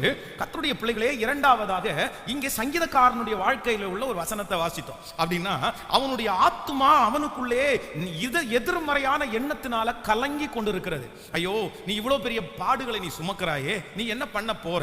அவனுடைய இருதயம் உள்ளுக்குள்ள கலக்கமா இருக்குது. அவனுடைய ஆத்துமா கலங்கிறது. அவனுடைய எதிர்காலத்தை நினைத்து அவனுக்கு சத்துருக்கள் ஏகமாய் பெருகி இருக்கிறார்கள். அவனுடைய சத்துருக்கள் தலைமுடியை காட்டிலும் அதிகமா இருக்கிறாங்க. அதனால அந்த பய உணர்வு வந்தோன்னா உள்ளுக்குள்ள இருக்கிற ஆத்துமாவில் ஒரு பெரிய கலக்கம் வருது. உடனே சங்கீதக்காரன் தன்னுடைய ஆத்துமாவை பார்த்து பேசுகிறாரு. என் ஆத்துமாவே நீ ஏன் கலங்குகிறாய், ஏன் எனக்குள் தியங்குகிறாய்? கர்த்தரை நோக்கி காத்திரு, அவர் சமூகத்திலிருந்து உனக்கு ரட்சிப்பு வரும். ஆமென். நம்பர் 2, இரண்டாவதாக எதிர்மறையான எண்ணம் நிற்கும் போது நீங்க என்ன பண்ணணும் அப்படின்னா, அதற்கு நீங்கள் ஒத்து போக கூடாது, அதற்கு எதிர்த்து நீங்கள் நிற்க வேண்டும். ஆமென் சொல்லுங்கள். நெகட்டிவ் தாட்ஸ்ல இருந்து ஒரு தேவனுடைய பிள்ளை எப்படி வெளியாக முடியும் அப்படின்னு சொன்னா, நீங்க அதை கட்டி அணைத்து கொள்ள கூடாது. நிறைய பேர் இன்றைக்கு தங்களுக்குள்ளே எழும்புகிற அந்த எதிர்மறையான எண்ணத்தை என்ன பண்றாங்கன்னா, அவங்க தனக்குள்ளே கட்டி அணைச்சுக்கிறாங்க. ஆமா, அதை நான் தான், அதை தனக்காக எடுத்துக்கொள்றாங்க. யாராவது ஒருத்தர் அவ்வளவுதான் நீ ஒன்றும் இல்லாம போயிரு அப்படின்னு சொல்லிட்டாங்கன்னா, ஆமா ஆமா அவன் சொல்ல மாதிரியே நான் ஆயிட்டு இருக்கிறேன், கண்டிப்பா நான் அப்படிதான் போக போறேன், நான் அப்படிதான் இருக்க போறேன், அவங்க நினைக்கிறது மாதிரி தான் எனக்கு நடக்க போகிறது. நீ கருப்பா இருக்கிற, ஆமா நான் கருப்பா ரொம்ப அசிங்கமா இருக்கிறேன். நன்றாய் கவனிங்கள். நீங்கள் ஏற்றுக்கொள்ளுகிறதை என்றைக்கு நிறுத்தி எதிர்த்து நிற்கிறீர்களோ அன்றைக்கு தான் உங்களுக்கு அந்த தாட்ல இருந்து வெளியே வர முடியும். பக்கத்தில் இருக்கிற கையை பிடிச்சு சொல்லுங்க, ஏற்றுக்கொள்ளாதீங்க, எதிர்த்து நில்லுங்க. நல்லா சொல்லுங்க எல்லாருமே, ஏற்றுக்கொள்ளாதீங்க, எதிர்த்து நில்லுங்க. நம்ம நிறைய பேர் என்னதான் பண்றோம் சொல்லுங்களேன். யாராவது நல்லதா சொன்னா நம்ம நிறைய பேர் ஏத்துக்க மாட்டோம். ஐயோ நீங்க இன்னைக்கு ரொம்ப அழகா இருக்கீங்களான்னு பார்த்தா, நானா அப்படி நம்ம அதை ஏத்துக்க மாட்டோம் அவ்வளவு சீக்கிரமா. நீங்க வேற பிரதர், நீங்க வேற சிஸ்டர் அப்படின்னுவோம். ஆனா யாராவது ஒருத்தர் என்ன இங்க ரொம்ப டல்லா இருக்கீங்கன்னு பார்த்தா, அவன் முன்னாடி அப்படியா டல்லாவா இருக்கிறேன் அப்படின்னு நினைச்சிட்டு அடுத்த நிமிஷத்துல போய் ஆமா டல்லா தான் இருக்கேன் போல, எனக்கு அப்படி கவலை இப்படி கவலை. அப்போ தீய காரியத்தை எல்லாத்தையும் நம்ம ஏத்துக்கிறோம், நம்மளை குறிச்சு நல்ல காரியத்தை சத்தமா சொல்லுங்க. நீ உங்களை பார்த்து கேட்கிறேன், நம்ம சர்ச்சில் இருந்தே அடுத்து ஒரு சிஎம் எழும்ப போறாரு அப்படின்னு சொல்றேன்னு வைங்களேன். நிறைய பேருக்கு பாஸ்டர் அந்த அளவுக்கெல்லாம் கத்த நம்மளை ஆசீர்வதிக்க மாட்டார் பாஸ்டர், அந்த அளவுக்கெல்லாம் நம்ம சர்ச்சில் யாருமே இல்லை. நான் நம்புறேன், இல்லாதவைகளை இருக்கிறது போல அழைக்கிற கர்த்தர் எவரையும் மேன்மைப்படுத்தவும் பலப்படுத்தவும் கர்த்தருடைய கரத்தினாலே ஆகும். உன் நினைவுகள் என் நினைவுகள் அல்ல, உன் வழிகள் என் வழிகளும் அல்ல, அது கர்த்தருக்கு தான் தெரியும். ஆனா நம்மளால என்ன பண்ண முடியாது. அதான் ஜாய்ஸ் மேயர் அவங்களுடைய வாழ்க்கையை வாசித்து பார்ப்பில்லைனால், தன்னுடைய சொந்த தகப்பனாராலே கற்பழிக்கப்பட்டவர்கள் பல முறை. அப்போ அவங்களுக்குள்ள ஒரு பெரிய நெகட்டிவ் என்ன இருந்துச்சா? என்ன இருந்துச்சுன்னா, உங்க அப்பாவே உன்னை நாசம் பண்ணிட்டாரு, இனி உன்னை இந்த உலகம் எப்படி ஏத்துக்கொள்ளும்? நீ ஒரு கரப்டான ஒரு ஆளு, நீ ஒரு ஃபெயிலியரான ஒரு ஆளு, நீ ஒரு லக்கி இல்லாத ஒரு ஆளு, உன் வாழ்க்கையில நீ ஒண்ணுமே சாதிக்க முடியாது. ஆனா ரட்சிக்கப்பட்ட உடனே வேதத்துல இருக்கிற ஒரு 100 வாக்குத்தத்தங்களை தெரிந்து கொண்டு, இல்ல எனக்குள்ள இருக்கிறவர் பெரியவர், நான் இதெல்லாம் செய்வேன்னு அந்த வாக்குத்தத்தத்தை நம்பினதுனால இன்றைக்கு கர்த்தர் லட்சங்களுக்கு முன்பாக அவர்களை பெரிய ஊழியக்காரியா கர்த்தர் அவங்களை நிறுத்தி இருக்கிறார். அவங்க அப்போ நம்ம ரொம்ப கவனமா இருக்கணும். ஆண்டவருடைய பிள்ளைகள், ஆண்டவரிடத்துல நம்ம எல்லாரும் என்ன கேட்கணும் அப்படின்னா, எனக்கு இன்னைக்கு ஒரு கிருபை வேணும் ஆண்டவரே, நான் ஏற்றுக்கொள்ள கூடாது, நான் என்ன பண்ணணும் அப்படின்னா எதிர்த்து நிற்கணும். இந்த சவுல் ராஜாவினிடத்திலே இருந்த ஒரு மிகப்பெரிய மைனஸ் என்ன அப்படின்னு சொன்னா, சவுல் கொன்றது 1000, தாவீது கொன்றது 10000 சொன்ன உடனே நீ ஏன்ப்பா ஏத்துக்கல? நீ எதுக்கு ஏத்துக்கிற? உன் ஸ்தானம் என்ன, உன் உயர்வு என்ன, உன் அபிஷேகம் என்ன, உன்னுடைய டேலண்ட் என்ன, உன்னை யார் நம்பினாங்களோ இல்லையோ கர்த்தர் உன்னை நம்பிட்டாரு, கர்த்தர் உனக்கு அந்த இடத்தை கொடுத்துட்டாரு. ஆண்டவரே உன் பக்கத்துல நிற்கும் போது மனுஷன் ஏமாத்திரம். சோ எதிர்த்து மட்டும் அந்த வார்த்தையை, முதல்ல சொல்லப்படுகிற வார்த்தையை எதிர்த்து நின்று, இன்னைக்கு தாவீதுக்கு நீங்க 10000 கொடுத்தீங்கல்ல, எனக்கும் நீங்க 10000 கொடுக்கிற ஒரு நாள் வரும்னு அதை நேர்மறையா எடுத்திருந்தாருன்னா, நான் நம்புறேன் 40 வருஷம் அரசாட்சியில தாவீது செய்ததை விட பெரிய காரியத்தை சவுல் செஞ்சிருக்க முடியும். ஆண்டவருடைய பிள்ளையே ரொம்ப கவனம். இந்த சத்தியத்தை யாருக்காக ஆண்டவர் பேசுறாருன்னு தெரியாது. ஆண்டவர் உங்களை பார்த்து சொல்றாரு, நீ ஏற்றுக்கொள்ளாத, நீ ஏற்றுக்கொள்ளாத, வாழ முடியாது அப்படின்னு உன்னை மனசு சொல்லுதா, நீ ஏற்றுக்கொள்ளாத. நீ ஜெயிக்க முடியாது என்று மனது சொல்லுதா, நீ ஏற்றுக்கொள்ளாத. நீ ரொம்ப பலவீனமானவன் அப்படின்னு மனசு சொல்லுதா, நீ ஏற்றுக்கொள்ளாத. நீ எதிர்காலம் உனக்கு என்ன இருக்குன்னு கேட்குதா, நீ ஏற்றுக்கொள்ளாத. அதற்கு மாறாக நீங்க என்ன நிற்கணும்னா எதிர்த்து நிற்கணும். இல்ல இல்ல, என்னை பலப்படுத்துகிற கிறிஸ்துவினாலே. சொல்லுங்க எல்லாரும் கையை உயர்த்தி சொல்லுங்க, என்னை பலப்படுத்துகிற, சொல்லுங்க என்னை பலப்படுத்துகிற கிறிஸ்துவினாலே. உங்களை நீதிமானாய் நிறுத்துகிறவர் கர்த்தர், உங்களை பரிசுத்தமானாய் நிறுத்துகிறவர் கர்த்தர், உங்களுக்கு ஏற்ற வசதிகளை செய்கிறவர் கர்த்தர். பரிசுத்தமாய் என்னை என்னால நிற்க முடியாதோன்னு நினைக்க வேண்டாம், நிற்க வைக்கிற ஒரு கர்த்தர் நம்மோடு கூட இருக்கிறார் இருக்கிறார். ஹல்லேலூயா. தகப்பனே, இப்பொழுது உம்முடைய பிரசன்னம் என்னை நிரப்பி, ஆண்டவரே நான் எதிர்த்து நிற்கணுமே தவிர ஒரு நாள் நான் என்ன பண்ணிடக்கூடாதுன்னா ஏற்றுக்கொள்ளவே கூடாது. இந்த ஜெபத்தில் இருக்கிற உங்களை பார்த்து யாரோ ஒருத்தர் சொல்லி இருக்கலாம், உங்களை குத்தி குத்தி காண்பிக்கலாம், உங்களுடைய இயலாமையை, உங்களுடைய பலவீனங்களை சொல்லி உங்களை கீழே, உங்களை கொட்டி கொட்டி உட்கார வச்சிடலாம். நீ இப்படிப்பட்ட ஒரு ஆளு, நீ இப்படிப்பட்ட ஒரு நபர், உங்களுடைய எதிர்காலம் இதுதான் அப்படின்னு சொல்லி உங்களை தாழ்த்திட்டே இருக்கலாம், உங்க பிள்ளைகளை தாழ்த்திட்டே இருக்கலாம். ஆனா ஆண்டவர் இன்னைக்கு பேசுகிறார், மகளே நீ அதை என்ன பண்ணாதேன்னா ஏற்றுக்கொள்ளாதே. நீ மனுஷன் பேசுகிறதை ஏற்றுக்கொள்ளாதே. எவரை மேன்மைப்படுத்துகிற கர்த்தர் உன்னோடு கூட இருக்கிறார். ஹல்லேலூயா. இயேசுவே, நான் ஏற்றுக்கொள்ள போவது இல்லை, நான் ஏற்றுக்கொள்ள போவது இல்லை, நான் எதிர்த்து நிற்கிறேன், நான் எதிர்த்து நிற்கிறேன், நான் எதிர்த்து நிற்கிறேன். நீங்க வாழக்கூடிய ஒரு பெரிய கான்ஃபிடென்ட் ஆண்டவர் உங்களுக்கு தருவாராக. அதை வேற யாரும் கொடுக்க முடியாது, தேவனே உங்களுக்கு ஏற்படுத்தி தருவார். நான் சில நேரங்களில் நான் ரொம்ப ஆச்சரியமாக நினைப்பேன், ஆண்டவருடைய பிள்ளைகளே, இந்த இங்கே கொடுக்கப்படுகிற ஒவ்வொரு செய்தியும் என்னுடைய வாழ்க்கை அப்படின்னு தான் நினைப்பேன். நீங்கள் இப்போ நான் இப்போ பிரசங்கம் பண்ணுற ஒவ்வொன்றும் பார்த்தீங்க அப்படின்னா என்னுடைய வாழ்க்கை பாருங்க, என்னுடைய வாழ்க்கை. எனக்குள்ள இந்த நெகட்டிவ் தாட்ஸ், எதிர்மறையான எண்ணங்கள் வந்து ஓடிட்டே இருக்கும்போது ஒருத்தர் என்னை பார்த்து சொன்னார், உனக்கு செய்வனை பண்ணிட்டாங்க அப்படின்னு சொன்னார். உடனே என் மனசு அதை ஏற்றுக்கிடுச்சு பாருங்களேன். ஆமாம் இருக்கலாம் அப்படின்னு ஏற்றுக்கிடுச்சு பாருங்க. ஒருத்தர் வந்து என்னை பார்த்து வந்து, இல்லை உனக்குள்ள ஏதோ பிசாசு பூந்துச்சுன்னு சொன்னாங்க. உடனே என் மனசு ஏற்றுக்கிச்சு பாருங்க. அதை ஏற்றுக்கொண்டு நான் என்ன பண்ணேன் அப்படின்னா, அந்த மனசில் அதை ஏற்றுக்கொண்டு நானே சாப்பிட்ற ஆகாரத்தை எல்லாம் ஜோம் பண்ண ஆரம்பிச்சிட்டேன். பொதுவாக சாப்பிட்றத ஜோம் பண்ணி தான் சாப்பிடுவேன், ஆனால் இப்போ என்னென்னா வல்லமையாக ஜோம் பண்ண ஆரம்பிச்சிட்டேன். ஆண்டவரே, எனக்குள்ள இருக்கிற பிசாசு இந்த சாப்பாடு சாப்பிடும் போதே போட்டோம் அப்படின்னு இருந்தால் தானே போகும். அப்புறம் வாழைப்பழத்தை இடத்தெல்லாம் ஜோம் பண்ணுறேன், பாஸ்டேஸை பார்க்கும் போதெல்லாம் ஜோம் பண்ணுறது, முழங்கால் படிக்கிறது, எப்போ ஜோம் பண்ணாலும் எனக்குள்ள இருக்கிற பிசாசை இயேசுவின் நாமத்தில் வெளியே போ, இயேசுவின் நாமத்தில் வெளியே போ. என்ன நினைக்கிறீங்க? அந்த எதிர்மறையான எண்ணம் ஒரு மனுஷனை கொன்றும். இப்போ நினைக்கிறது நமக்கு வந்து சிரிப்பாக இருக்குது. அதான் நான் சொல்கிறேனே, கோயம்புத்தூர்லேயே ஒரு திருச்சபையில் ஃபாஸ்டிங் ப்ரேயருக்கு போயிருக்கும் போது அந்த பாஸ்டர் வந்து அந்த பக்கெட்டை எடுத்து வாமிட் பண்ணுறதுக்காக சொன்னார் பாருங்களேன். ஐயோ, எனக்கே தோணிடுச்சு, ஐயோ நம்ம இப்படி தான் இருக்கிறோமா அப்படின்னு. அப்போது எதிர்மறையான எண்ணத்தை எப்போவுமே ஏற்றுக்கொள்ளக்கூடாது, ஏற்றுக்கொள்ளக்கூடாது. கர்த்தர் நினைச்சாருன்னா உங்களை ஒரே நாளில் உயர்த்திடுவார் சிஸ்டர், பிரதர், ஒரே நாளில் உயர்த்திடுவார். ஆண்டவருக்கு லேசான காரியம். பலன் உள்ளவனுக்காகிலும் பலனற்றவனுக்காகிலும் உதவிகள் செய்வது கர்த்தருக்கு. யார் நினைத்தா இந்த வருஷத்துல முடிகிறதுக்குள்ள கர்த்தர் உங்கள் தலையை உயர்த்தினால் யாருக்கு தெரியும்? இந்த வருஷத்துக்கு முடிகிறதுக்கு முன்பாக நீ அநேக நாட்களாய் ஜெபித்து கொண்டிருக்கிற அந்த காரியத்தை கர்த்தர் வாக்கிய பண்ணினார்னா யாருக்கு தெரியும்? ஆமேன் சொல்லுங்கள். அந்த நீங்கள் இந்த சகரியாவும் எலிசபெத்தும் 2 பேரும் வந்து இருக்கிறார்கள். அந்த சகரியா வந்து தேவனுடைய ஆலயத்துக்குள்ள போகும்போது அங்க இருந்து ஒரு வார்த்தை வருகிறது, உனக்கு ஒரு பிள்ளை பிறக்க போகுது அப்படின்னு. அப்போ அவன் நம்பல. ஏன்? அப்போ சொல்லும், எனக்கு நான் அந்த 5 minutes இதில் தான் அதை சொல்லியிருக்கிறேன். அந்த தூதன் வந்து சொல்லும் போது எதை சொல்றாரு அப்படின்னு சொன்னா, உன் ஜெபம் கேட்கப்படுது. எத்தனை வருஷம் தாண்டி அந்த ஜெபத்தையே அவர் மறந்ததுக்கு அப்புறம், அந்த ஜெபத்தை மறந்துட்டாரு. அவர் ஜெபம் பண்ற ஜெபம் இனி நடப்பதற்கு எந்த வாய்ப்பும் இல்லைன்னு அதை மூடிட்டாங்க. அவ்வளவுதான்.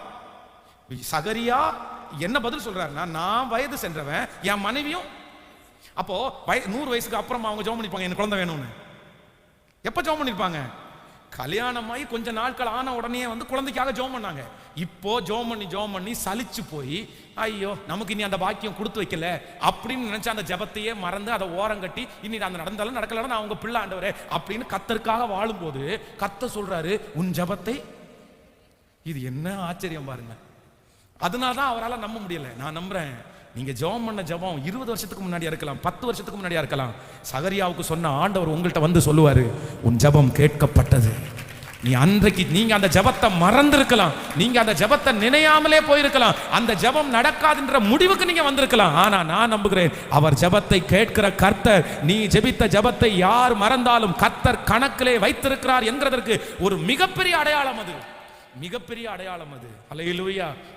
யாருக்கு தெரியும்? அதனால ஆண்டவர் உங்களை உயர்த்துவார். நான் ரிஜெக்ட் பண்றேன். எனக்குள்ள சொல்லுங்களேன், நான் ரிஜெக்ட் பண்றேன், நான் அதை ஏற்றுக்கொள்ளவே இல்லை, நான் அதற்கு எதிர்த்து நிற்கிறேன். சொல்லுங்க, எதிர்மறையான எண்ணத்துக்கு ஒரு 10 டைம் சொல்லுங்க பார்க்கலாம். எதிர்மறையான, என் பிள்ளையை குறிச்சிருக்கிற எதிர்மறையான எண்ணத்திற்கு நான் எதிர்த்து நிற்கிறேன். என் வாழ்க்கையை குறித்த எதிர்மறையான எண்ணத்திற்கு நான் எதிர்த்து நிற்கிறேன். என் சரீரத்தை குறித்த எதிர்மறையான எண்ணத்திற்கு நான் எதிர்த்து நிற்கிறேன். சொல்லுங்க, இப்பொழுது அந்த வல்லமை உங்கள் மேல் பிரகாசிக்க பண்ணி கர்த்தர் அந்த சுகத்தை கர்த்தர் உங்களுக்கு கொடுக்கட்டும். உங்களுக்கு நீடிய ஆயுசை கர்த்தர் உங்களுக்கு தரட்டும். ஹல்லேலூயா, ஹல்லேலூயா.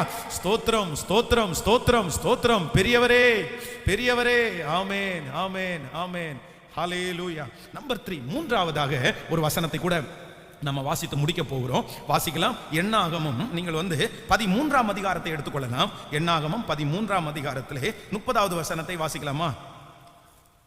எண்ணாகமம் 13ஆம் அதிகாரத்திலே, எண்ணாகமம் 13ஆம் அதிகாரம் 30வது வசனம். அப்பொழுது காலேப் மோசேக்கு முன்பாக ஜனங்களை அமர்த்தி, நாம் உடனே போய் அதை சுதந்தரித்துக் கொள்ளுவோம், அதை எளிதாய் ஜெயித்து விடலாம். நீங்கள் அடுத்த வசனத்தை வாசிக்கலாம். 13ஆம் அதிகாரம் 31வது வசனம். அவனோடு போய் வந்த மனிதரோ, நாம் போய் வந்த அந்த ஜனங்களோடு எதிர்க்க நம்மால் கூடாது, அவர்கள் நம்மை பார்க்கலும் பலவான்கள் என்றார்கள். நாம் போய் சுற்றி பார்த்து வந்த அந்த தேசம் தன் குடிகளை பட்சிக்கிற தேசம். நாங்கள் அதிலே கண்ட ஜனங்கள் எல்லாரும் மிகவும் பெரிய ஆட்கள். அங்கே ராட்சத பிறவியான ஏனாக்கின் குமாரனாகிய ராட்சதர்களை கண்டோம். நாங்கள் எங்கள் பார்வைக்கு வெட்டு கிளிகளை போல் இருந்தோம், அவர்கள் பார்வைக்கும் அப்படியே இருந்தோம் என்று சொல்லி, இப்படி இஸ்ரவேல் புத்திரருக்குள்ளே தங்களை சுற்றி பார்த்து வந்த தேசத்தை குறித்து துர்ச்செய்தியை. ஆமென் சொல்லுங்க. கர்த்தருடைய பிள்ளைகளே, இந்த இடத்துல இந்த சம்பவம் நமக்கு ரொம்ப அழகாய் தெரிந்த சம்பவம். அப்படின்னா இஸ்ரவேல் ஜனங்களிலிருந்து 12 பேர் வேவு பார்க்கிறதுக்காக போகிறார்கள். அதுல 2 பேர் ஜோஷுவாவும் காலேப்பும், மற்ற 10 பேர். இங்க பாத்தீங்கன்னா இந்த ஜோஷுவாவும் காலேப்பும் ஒரு நல்ல செய்தியை சொல்றாங்க. அந்த நல்ல செய்தி நீங்க வாசி பாத்தீங்கன்னா அது 30வது வசனம். அப்பொழுது காலேப் அப்பொழுது காலேப் மோசேக்கு முன்பாக ஜனங்களை அமர்த்தி, நாம் உடனே போய் அதை சுதந்தரித்துக் கொள்வோம், நாம் எளிதாய் ஜெயித்துக் கொள்ளலாம் என்றார். இப்போ பாசிட்டிவா பேசுற இவங்க எத்தனை வார்த்தை பேசுறாங்க? எத்தனை வார்த்தை? 2 வார்த்தை. ஒன்னு நாம் உடனே போய் அதை சுதந்தரித்துக் கொள்ளுவோம், நாம் அதை எளிதாய் ஜெயித்துக் கொள்ளலாம். இப்போ நெகட்டிவா பேசுறவங்க அவங்க 10 பேர் பாருங்க. அந்த 10 பேருடைய வாயிலிருந்து என்னென்ன வருது ஒன்னொன்னா எண்ணலாம் பாருங்க. 31. அவர்களோட போய் வந்த மனிதரோ, நாம் போய் அந்த ஜனங்களோட எதிர்க்க நம்மாலே கூடாது. 1. 2வது, அவர்கள் நம்மை பார்க்கலும் பலவான்கள். 2. 3வது, நாங்கள் போய் சுற்றி பார்த்து வந்த அந்த தேசம் குடிகளை பட்சிக்கிற தேசம். 3. 4வது, நாங்கள் அதிலே கண்ட ஜனங்கள் எல்லாரும் மிகவும் பெரிய ஆட்கள். 4. அங்கே ராட்சத பிறவியான ஏனாக்கின் குமாரராகிய ராட்சதர்களை கண்டோம். 5. நாங்கள் எங்கள் பார்வைக்கு வெட்டு கிளிகளை போல் இருந்தோம். 6. 7வது, அவர்கள் பார்வைக்கும் அப்படியே இருந்தோம் என்று சொல்லி. எத்தனை? கேட்கல, நல்லா கவனிங்க. நெகட்டிவா பேசுறதுக்கு நமக்கு 7 பாயிண்ட் இல்ல, 77 பாயிண்ட் கிடைக்கும். ஹலோ, இப்ப இருக்கிறவங்க நம்ம எதிர்மறையா மட்டும் உங்கள்கிட்ட பேச சொன்னோம்னா, யோசிக்க சொன்னோம்னா உங்களுக்கு எத்தனை பாயிண்ட் வரும்னு நினைக்கிறீங்க?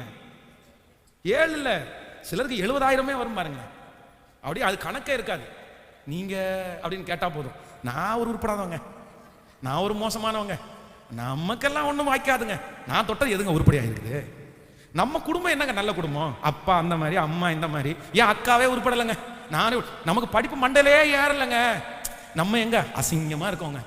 இப்படி சொன்னீங்கன்னா எப்படி போயிட்டு இருக்கு? ஆனா உங்களை குறித்து பாசிட்டிவா ஏதாவது ரெண்டு பேசுங்கன்னா, நான் ஓரளவு நல்லவன், அதுலயும் நம்ம என்ன பண்ணுவோம், பாதி என்னங்க பாசிட்டிவான்னு சொல்றது ஒன்னே ஒன்று மட்டும்தாங்க இருக்குது, இந்த ஏசுநாதரை பிடிச்சு விட்டா அது ஒண்ணுதாங்க பாசிட்டிவ், வேற என்னங்க பாசிட்டிவ்? அப்போ நான் என்ன நம்புறேன் அப்படின்னா, இங்க வேவ் பார்க்க போயிட்டு வந்தவங்க பாசிட்டிவா பேசுறதுக்கு 2 தான் இருக்குது, நெகட்டிவா பேசுறதுக்கு 7 இருக்குது. ஆனா நான் நம்புறேன், பாசிட்டிவா பேசுற 2க்கு இருக்கிற அந்த வலிமை நெகட்டிவ்ல இருக்கிற 7க்கு இல்லவே இல்லைங்க. உங்களை சுற்றி 1000 நெகட்டிவ் இருக்கலாம், ஆண்டவருடைய பிள்ளையே, இயேசுன்ற ஒரே ஒரு பாசிட்டிவ் உங்களுக்கு போதும். அந்த நெகட்டிவ் எல்லாம் ஒரே நாள்ல பாசிட்டிவா நன்றாய் நன்றாய் கரங்களை தட்டி, நல்ல நல்ல மேல கரங்களை தட்டி, அந்த ஒரு பாசிட்டிவ் கரங்களை தட்டி சொல்லுங்க, அந்த ஒரு பாசிட்டிவ் போதும். லட்சக்கணக்கான நெகட்டிவ் அந்த பாசிட்டிவ் ஜெயிக்கும். அந்த பாசிட்டிவ், நீங்க ஒருவேளை இந்த ஜெபத்துல இந்த சத்தத்தை கேட்கிற பிள்ளை கலங்கி போய் வந்திருக்கலாம், பாஸ்டர் என்ன சுற்றி மொத்தமும் நெகட்டிவ் தான் இருக்குது, என்னை சுற்றி மொத்தமும் எதிர்மறையான எண்ணம் தான் இருக்குது. ஆனா ஆண்டவர் சொல்லுகிறார், அத்தனை நெகட்டிவ் மத்தியிலையும் பாசிட்டிவ்ன்ற கர்த்தர் உன் கூட இருக்கிறதுனால, ஹalleluya, அவராலே நீங்கள் ஒரு சேனைக்குள் பாய்வீர்கள், என் தேவனாலே ஒரு மதிலை தாண்டுவீர்கள். ஓ ஹalleluya, அத்தனை நெகட்டிவையும் என் தேவன் ஒரே ஒருவர் பாசிட்டிவா மாத்துவார். இல்லாதவைகளை இருக்கிறது போல அழைக்கிறவர் அல்லவா அவர், அவராலே முடியாதது என்று ஒன்றுமே இல்லை. ஆமென் சொல்லுங்கள், ஹalleluya. நம்பர் 3, முதலாவதாக நம்பர் 1, முதலாவதாக எதிர்மறையான எண்ணங்களை நான் என்ன பண்ண மாட்டேன்னா வளர்க்க மாட்டேன். நம்பர் 2, இரண்டாவதாக எதிர்மறையான எண்ணங்களுக்கு நான் என்ன பண்ணுவேன்னா எதிர்த்து நிற்பேன். மூன்றாவது, எதிர்மறையான எண்ணங்களுக்கு நான் எதிராய் பேசுவேன் அப்படின்னு வாக்கு கொடுக்கணும். எத்தனை பேர் ஆமோதிக்கிறீர்கள்? எதிர்மறையான எண்ணங்கள் உங்களுக்குள்ள வரும்போது நீங்க எப்படி பேசணும் அப்படின்னா நேர்முறையாய் பேசணும். ஹல்லேலூயா. உங்க வாயிலிருந்து புறப்படுகிற வார்த்தை நெகட்டிவா அல்ல. எப்படி வரணும் அப்படின்னா சத்தமா சொல்லுங்க. அதான் சொல்றாரு, என்னை பலப்படுத்துகிற கர்த்தராலே உம்மாலே நான் ஒரு சேனைக்குள் பாய்வேன், என் தேவனாலே ஒரு மதிலை தாண்டுவேன். ஹல்லேலூயா. பேசுங்க பார்க்கலாமே, ஒரு 10 வார்த்தை பேசலாமே. நான் மிகவும் அழகானவன், நான் ஒரு லக்கியான ஒரு ஆளு, கர்த்தர் என் கூட இருக்கிறாரு, நான் கை செய்கிறதெல்லாம் வாய்க்க பண்ண போறாரு, என்ன கர்த்தர் உயர்த்த போறாரு. நிறைய பேருக்கு வரவே இல்லை. ஆனால் உங்க சோக கதையை வந்து சொன்னா இப்போ பாருங்களேன், நீங்க அடிக்க விட மாட்டீங்க. நீங்க வந்து உட்காந்து நீங்களும் அழுது நம்மளும் அழுது எல்லாரையும் சேர்ந்து அழ வைக்க மாட்டோம். நான் சாதிக்க பிறந்தவன், சொல்லுங்க பார்க்கலாம். நான் சாதிக்க பிறந்தவன், எங்க பாஸ்டர் அப்படின்ற ஒரு கரல் கேட்குற மாதிரி இருக்குது. சாதிக்க பிறந்தவன் இந்த வயசுலையா? அப்படி இல்லை இல்லை இல்லை இல்லை. நம்முடைய தேவன் மிகவும் பெரியவன். ஆமேன்னு சொல்லுங்கள். நான் வந்து என்கிட்ட இருக்கிற எல்லா நெகட்டிவுக்கும் நான் எப்படி பேசுவேன் அப்படின்னா நேர்மறையா பேசுவேன். பேச ஆரம்பிப்பீங்களா? உங்களுக்குள்ளே இருக்கிற நெகட்டிவ் தாட்ஸை ஜெயிக்கிறதற்கு இந்த 3 போதுமானது. ஆனா இந்த தேவனுடைய அபிஷேகம் பண்ணப்பட்ட இந்த சவுல் என்ன பண்ணார் அப்படின்னா, தன்னுடைய வாழ்க்கையில பேசினதெல்லாம் எப்படி தான் பேசினார் அப்படின்னா நெகட்டிவா தான் பேசினார், பாசிட்டிவா அவர் பேசவே இல்லை. அவருடைய மகனை பார்த்து சொல்றாரு, பேலியாளின் மகனேன்னு கூப்பிடுறாரு, சொந்த பிள்ளைய அவ்வளவு தப்பா பேசுறாரு. ஸோ அவருடைய வாயிலிருந்து வர வார்த்தை எல்லாம் என்ன சொல்றது அப்படின்னா, நம்முடைய குடும்பத்தை அழிக்கிறதுக்கு தாண்டா நீ ஈசாயினுடைய பையனுக்கு நீ ஃப்ரெண்டான அப்படின்றாரு. ஈசாய்க்கு அவன் நண்பனா இருக்கிற செய்தியை வந்து கேள்விப்பட்ட உடனே அவன் அது அவருடைய மகன் வந்து சொல்லுவார் அவரை பார்த்து, என்னப்பா இப்படி பண்ணிட்டு இருக்கிறீங்க, தாவீது மேலே ஏப்பா இப்படி கோவப்படுறீங்க அப்படின்னு கேட்ட உடனே, நீ உனக்கு ஃப்ரெண்டா வச்சிருக்கிறதுக்கு ஈசாயினுடைய மகன் நம்ம குடும்பத்தை அழிக்கிறதுக்காக தான் அவனை ஃப்ரெண்டு பிடிச்ச. அவ்வளவு அதான் சொல்லப்படி பார்த்தா அவன் கெட்ட வார்த்தையில பேசி திட்டான் பாருங்க தன்னுடைய சொந்த மகனை.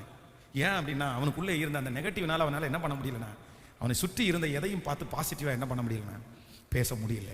கர்த்தர் செய்வார், கர்த்தர் செய்வார், கர்த்தர் செய்வார், கர்த்தர் செய்வார். அவர் எனக்காக செய்வார், அவர் எங்களுக்காக செய்வார், நம்முடைய குடும்பத்திற்காக ஆண்டவர் செய்வார். அல்லேலூயா. தேவ பிள்ளையை நீங்க காண்பீங்க, உங்கள் பிள்ளைகளுக்குள்ள காண்பீங்க. உங்க பிள்ளையை நான் கர்த்தர் நிறுத்துறதை நான் பார்க்கிறேன், கர்த்தர் உயர்த்துறதை பார்க்கிறேன். சொந்தம் சொன்ன அந்த நெகட்டிவ் வாழ்க்கையை கர்த்தர் அழிக்கிறாரு. நீங்க சொன்ன பாசிட்டிவா தான் கர்த்தர் பயன்படுத்த போறாரு. உனக்கு கர்த்தர் ஊழியக்காரனாய் மாற்ற போறாரு, ஊழியக்காரியாய் கர்த்தர் மாற்ற போறாரு. உன் பிள்ளை நிமித்தமாய் ஒரு ஆசீர்வாதம் கடந்து வர போகிறது. இந்த நேரத்தில் எங்கிருந்தாலும் கர்த்தர் அவனை தொடுவாராக, கர்த்தருடைய வல்லமை அவனை தொடுவதாக. கர்த்தாவே, உங்க வார்த்தையை விசுவாசிக்கிறவர்கள் பிழைப்பார்கள். ஓ ஓ ஹalleluya, பிழைப்பார்கள். மனிதன் அப்பத்தினாலே மாத்திரமல்ல, தேவனுடைய வாயிலிருந்து புறப்படுகிற ஒவ்வொரு வார்த்தையும். இப்பொழுது அடைக்கப்பட்ட கற்பங்கள் திறக்கப்படுகிறது. திருமண தடைகள் இப்பொழுது மாறுகிறது. என் பிள்ளைகளுக்கு ஆவிக்குரிய வாழ்க்கை ஸ்திரப்படுத்தப்படுகிறது. அவன் கையின் பிரயாசம் ஆசீர்வதிக்கப்படுகிறது.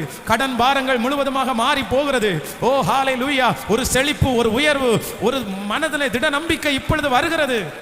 நன்றி ஆண்டவரே, நன்றி ஆண்டவரே, நன்றி ஆண்டவரே, ஹalleluya. என் வாழ்க்கைக்கு முன்பாக இருக்கிற எல்லா எதிர்மறைக்கு முன்பாக நான் எப்படி பேசுறேன்னா, நேராய் பேசுகிறேன், அதற்கு விரோதமாய் பேசுகிறேன். எத்தனை நீங்க பேச ஆரம்பிக்க கர்த்தர் செய்வார். ஒரு 2 மினிட்ஸ் உங்களுக்காக ஜெபிக்கிறதுக்காக நான் தரேன். அப்படியே நீங்க சொல்லிட்டே இருங்க. ஒருவேளை இந்த ஜெபத்தில் இருக்கிற யார்ட்ட ஆண்டவர் ஏதோ ஒருத்தட்ட கர்த்தர் தெளிவா பேசிட்டே இருக்கிறாரு.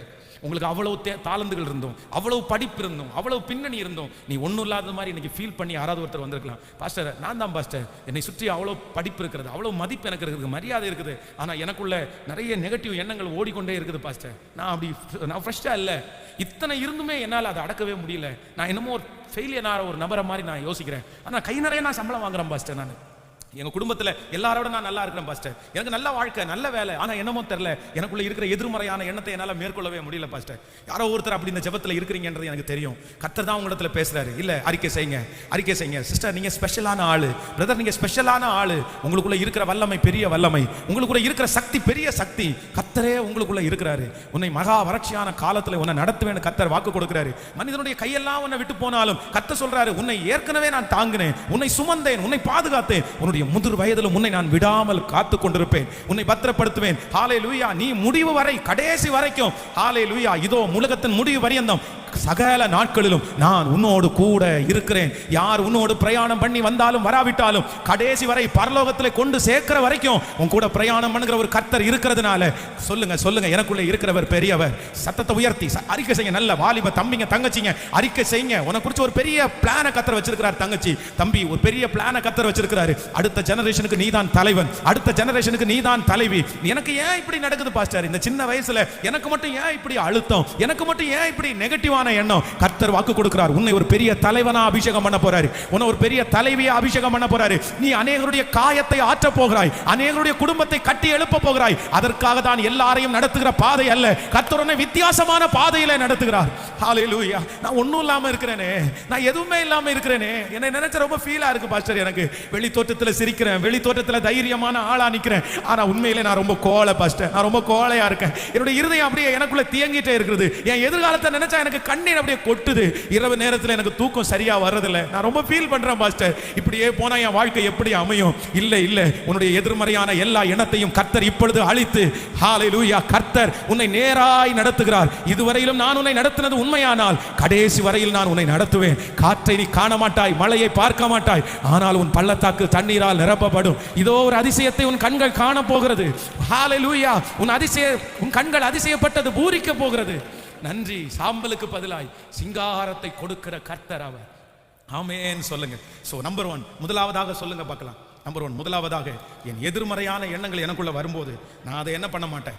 நீங்க தூங்கிட்டு அப்படியே தட்டி எழுப்பி, பாஸ்டர் என்ன சொன்னாரு, எதிர்மறையான எண்ணங்களை அதிலிருந்து விடுபடுறதுக்கு வழி என்ன அப்படின்னு பாஸ்டர் சொன்னார்னும் போது நீங்க ஃபர்ஸ்ட் நம்பர் 1 முதல்ல என்ன சொல்லணும்னா, என்ன பண்ணிடக்கூடாது? கேட்கல, வளர்க்குறதுனா என்னன்னு தெரியும்ல? என்ன வளர்க்குறதுனா என்ன? ஒன்று வரும், நீங்க 9000 யோசிச்சுக்க கூடாது.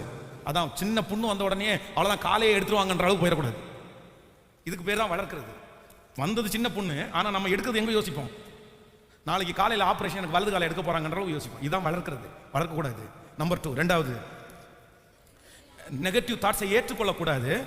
நீங்க என்ன பண்ணணும் அப்படின்னா, நீங்க அதை நான் தான் யாராவது பேசும்போது எனக்கு தான் ஆமா ஆமான்னு நீங்க அக்செப்ட் பண்ணக்கூடாது. நீங்க அதை ஏற்றுக்கொள்ளக்கூடாது. நீங்க அதை ரிஜெக்ட் பண்ணணும். வேண்டாம், இல்லை நான் கிடையாது, அது நீங்க கிடையாது. அது ஏன் கிடையாது அப்படின்னா, உங்க பலன் இல்லை, உங்களுக்குள்ள கர்த்தர் பலன் இருக்குது. ஆமேன்னு சொல்லுங்க பார்க்கலாம். புரியுதா நான் சொல்றது? நெகட்டிவ் தாட்ஸை ஏற்றுக்கொள்ளக்கூடாது. அதை என்ன பண்ணணும்னா, நீங்க ரிஜெக்ட் பண்ண பழகணும். கர்த்தர் உங்களுக்கு கொடுத்துருக்கிற அழகை கர்த்தர் உங்களுக்கு தந்திருக்கிறாரு. நமக்கு வேண்டியதெல்லாம் கர்த்தர் நமக்கு தந்திருக்கிறாரு. இப்படி இருந்தால் தான் நமக்கு மதிப்பு. ஆமேன்னு சொல்லுங்கள். ரொம்ப உயரமான பொண்ணு அவங்க அம்மா என்ன ஜெபம் பண்ணுவாங்க அப்படின்னா, இந்த பொண்ணு இவ்வளோ வளர்ந்துச்சு ஆண்டவரே, இதுக்கு எப்படி மாப்பிள்ளை பார்க்கணும்னு நினச்சிருப்பாங்க. ரொம்ப குள்ளமான பொண்ணு அப்படின்னு வரும்போது, ஆண்டவர் இந்த பொண்ணு இவ்வளோ குள்ளமாக இருக்குது, இவளுக்கு இப்போ ஒரு குள்ளமான மாப்பிள்ளை வேணுமே அப்படின்னு. அப்போது எல்லாருமே மாறி மாறி மாறி மாறி ஒவ்வொன்றுக்காக. அப்போ நான் என்ன நம்புறேன்னா, நமக்கு ஏற்ற வளர்ச்சியை, நமக்கு தேவையான கலரை, நமக்கு தேவையான எல்லாவற்றையும் கர்த்தர் நமக்கு அவனுக்கு தந்திருக்கிறார். நம்மளை பார்த்து எதிர்மறையாக யோசிக்க வேண்டிய அவசியம் இல்லை. ஆமேன்னு சொல்லுங்கள். நம்பர் 3, மூன்றாவது, எனக்கு எனக்கு இருக்கிற எல்லா எதிர்மறையும் நான் என்ன பண்ணுவேன் அப்படின்னா நேர்மறையாக அறிக்கை செய்வேன். என்ன செய்வேன்? நீங்கள் ஒவ்வொரு நாளும் இன்னைக்கு 100 வார்த்தையாவது நீங்கள் பேசுங்க ஒரு நாளில். சரி, நான் என்ன சொல்கிறேன்னா ரொம்ப பெரிய வார்த்தையாக உங்களால் பேச முடியல, காட் பிளஸ் யூன்றது மட்டுமாவது சொல்லுங்கள். இது ரொம்ப சின்ன ஹோம்ஒர்க் தானே, இது ரொம்ப கஷ்டமா? நீங்கள் நான் பெரியவன் அப்படின்லாம் சொல்லிட்டு இருக்க வேண்டாம். God bless you. யாரை பார்த்தாலும் என்ன பண்ணுங்க அப்படின்னா காட் பிளஸ் யூ. எந்த உதவி நடந்தாலும் God bless you, God bless you. இதுவே போதும். பாருங்க, நீங்க காட் பிளஸ் யூன்னு சொல்லுவாங்க, கர்த்தர் உங்களை ஆசீர்வதிப்பாரு. நீங்க எந்த அளவினால் அளக்கிறீர்களோ அந்த அளவினால் உங்களுக்கு அளக்கப்படும். ஆமென். இந்த வாயை திறந்து எதிர்மறையாவே பேசுறதை என்ன பண்ணிடாதீங்க, அது ரொம்ப வளர்த்துட்டு இருக்காதீங்க. நீ நல்ல பாசிட்டிவாய் நான் பேசுவேன். ஆமென் சொல்லுங்க. உங்களுக்காக நான் ஜெபிக்க போறேன். ஆண்டவர் இன்னைக்கு ஒரு பெரிய இரக்கத்தை கர்த்தர் பாராட்ட போறாரு. நான் ஆவியில் அதை உணர்றேன். இன்னைக்கு காலையில் எழும்பும் போதே நான் அதை உணர்ந்தேன். கர்த்தர் இங்க இருக்கிற எல்லாரையும் கர்த்தர் புதுப்பிக்க போகிறாரு. நீங்க ஒரு தலைவனாய் தலைவியாய் மாற போகிறீர்கள். இங்க இருக்கிற சின்ன பிள்ளைங்க நிறைய பேரை கர்த்தர் அடுத்த ஜெனரேஷனுக்கு கர்த்தர் சாட்சியாக நிறுத்த போறாரு. அவங்க மனசு தைரியமா இருக்க போகுது, அவங்க சிந்த தைரியமா இருக்க போகுது. கர்த்தர் அவர்களோட இருக்கிற பலன் அவங்களுக்கு நிறைய கிடைக்க போகுது. அப்படி எல்லாரும் எழும்பி நிற்கலாம். ஹல்லேலூயா. என்னை உண்டாக்கின கர்த்தர் என்னோடு கூட இருக்கிறார். என்னை ஆசீர்வதிக்கிற தேவன் என்னோடு கூட இருக்கிறார். நான் எதற்கும் பயப்படவே மாட்டேன். நான் எதற்காக நான் பயப்பட வேண்டும்? எனக்குள்ளே இருக்கிறவர் பெரியவர் அல்லவா, எனக்குள்ளே இருக்கிறவர் நல்லவர் அல்லவா. அவராலே நான் ஒரு சேனைக்குள்ள பாய்வேன். என் தேவனாலே நான் ஒரு மதிலை தாண்டுவேன். அவராலே நான் தாண்டுவேன். ஹல்லேலூயா. அவர் என்னை நடத்த போகிறார். ஆமென். நான் முடியாது என்ற போது எனக்கு முடியும் என்று சொன்ன கர்த்தர் அவர் அல்லவா. அவராலே நான் உயருவேன், அவராலே நான் வளருவேன். ஹல்லேலூயா. சத்துரு வெட்கப்பட்டு போனான், பிசாசு வெட்கப்பட்டு போனான். இதுவரையிலும் உங்களை பயமுறுத்தி உங்களுக்குள்ளே எதிர்மறையான எண்ணத்தை கொண்டு வந்து உங்களை ஒரு இடத்திலே ஒன்றுமில்லாதவனாய் உட்கார வைத்த சத்துரு இன்றைக்கு வெட்கப்பட்டு போய்விட்டான், வெட்கப்பட்டு போய்விட்டான். கர்த்தர் எவரையும் தூக்குறதற்கு வல்லவர், எவரையும் மேன்மைப்படுத்துகிறதற்கு வல்லவர். ஹல்லேலூயா. எல்லாருடைய கரங்களையும் தட்டி ஆமென். நன்றி ஆண்டவரே, நன்றி.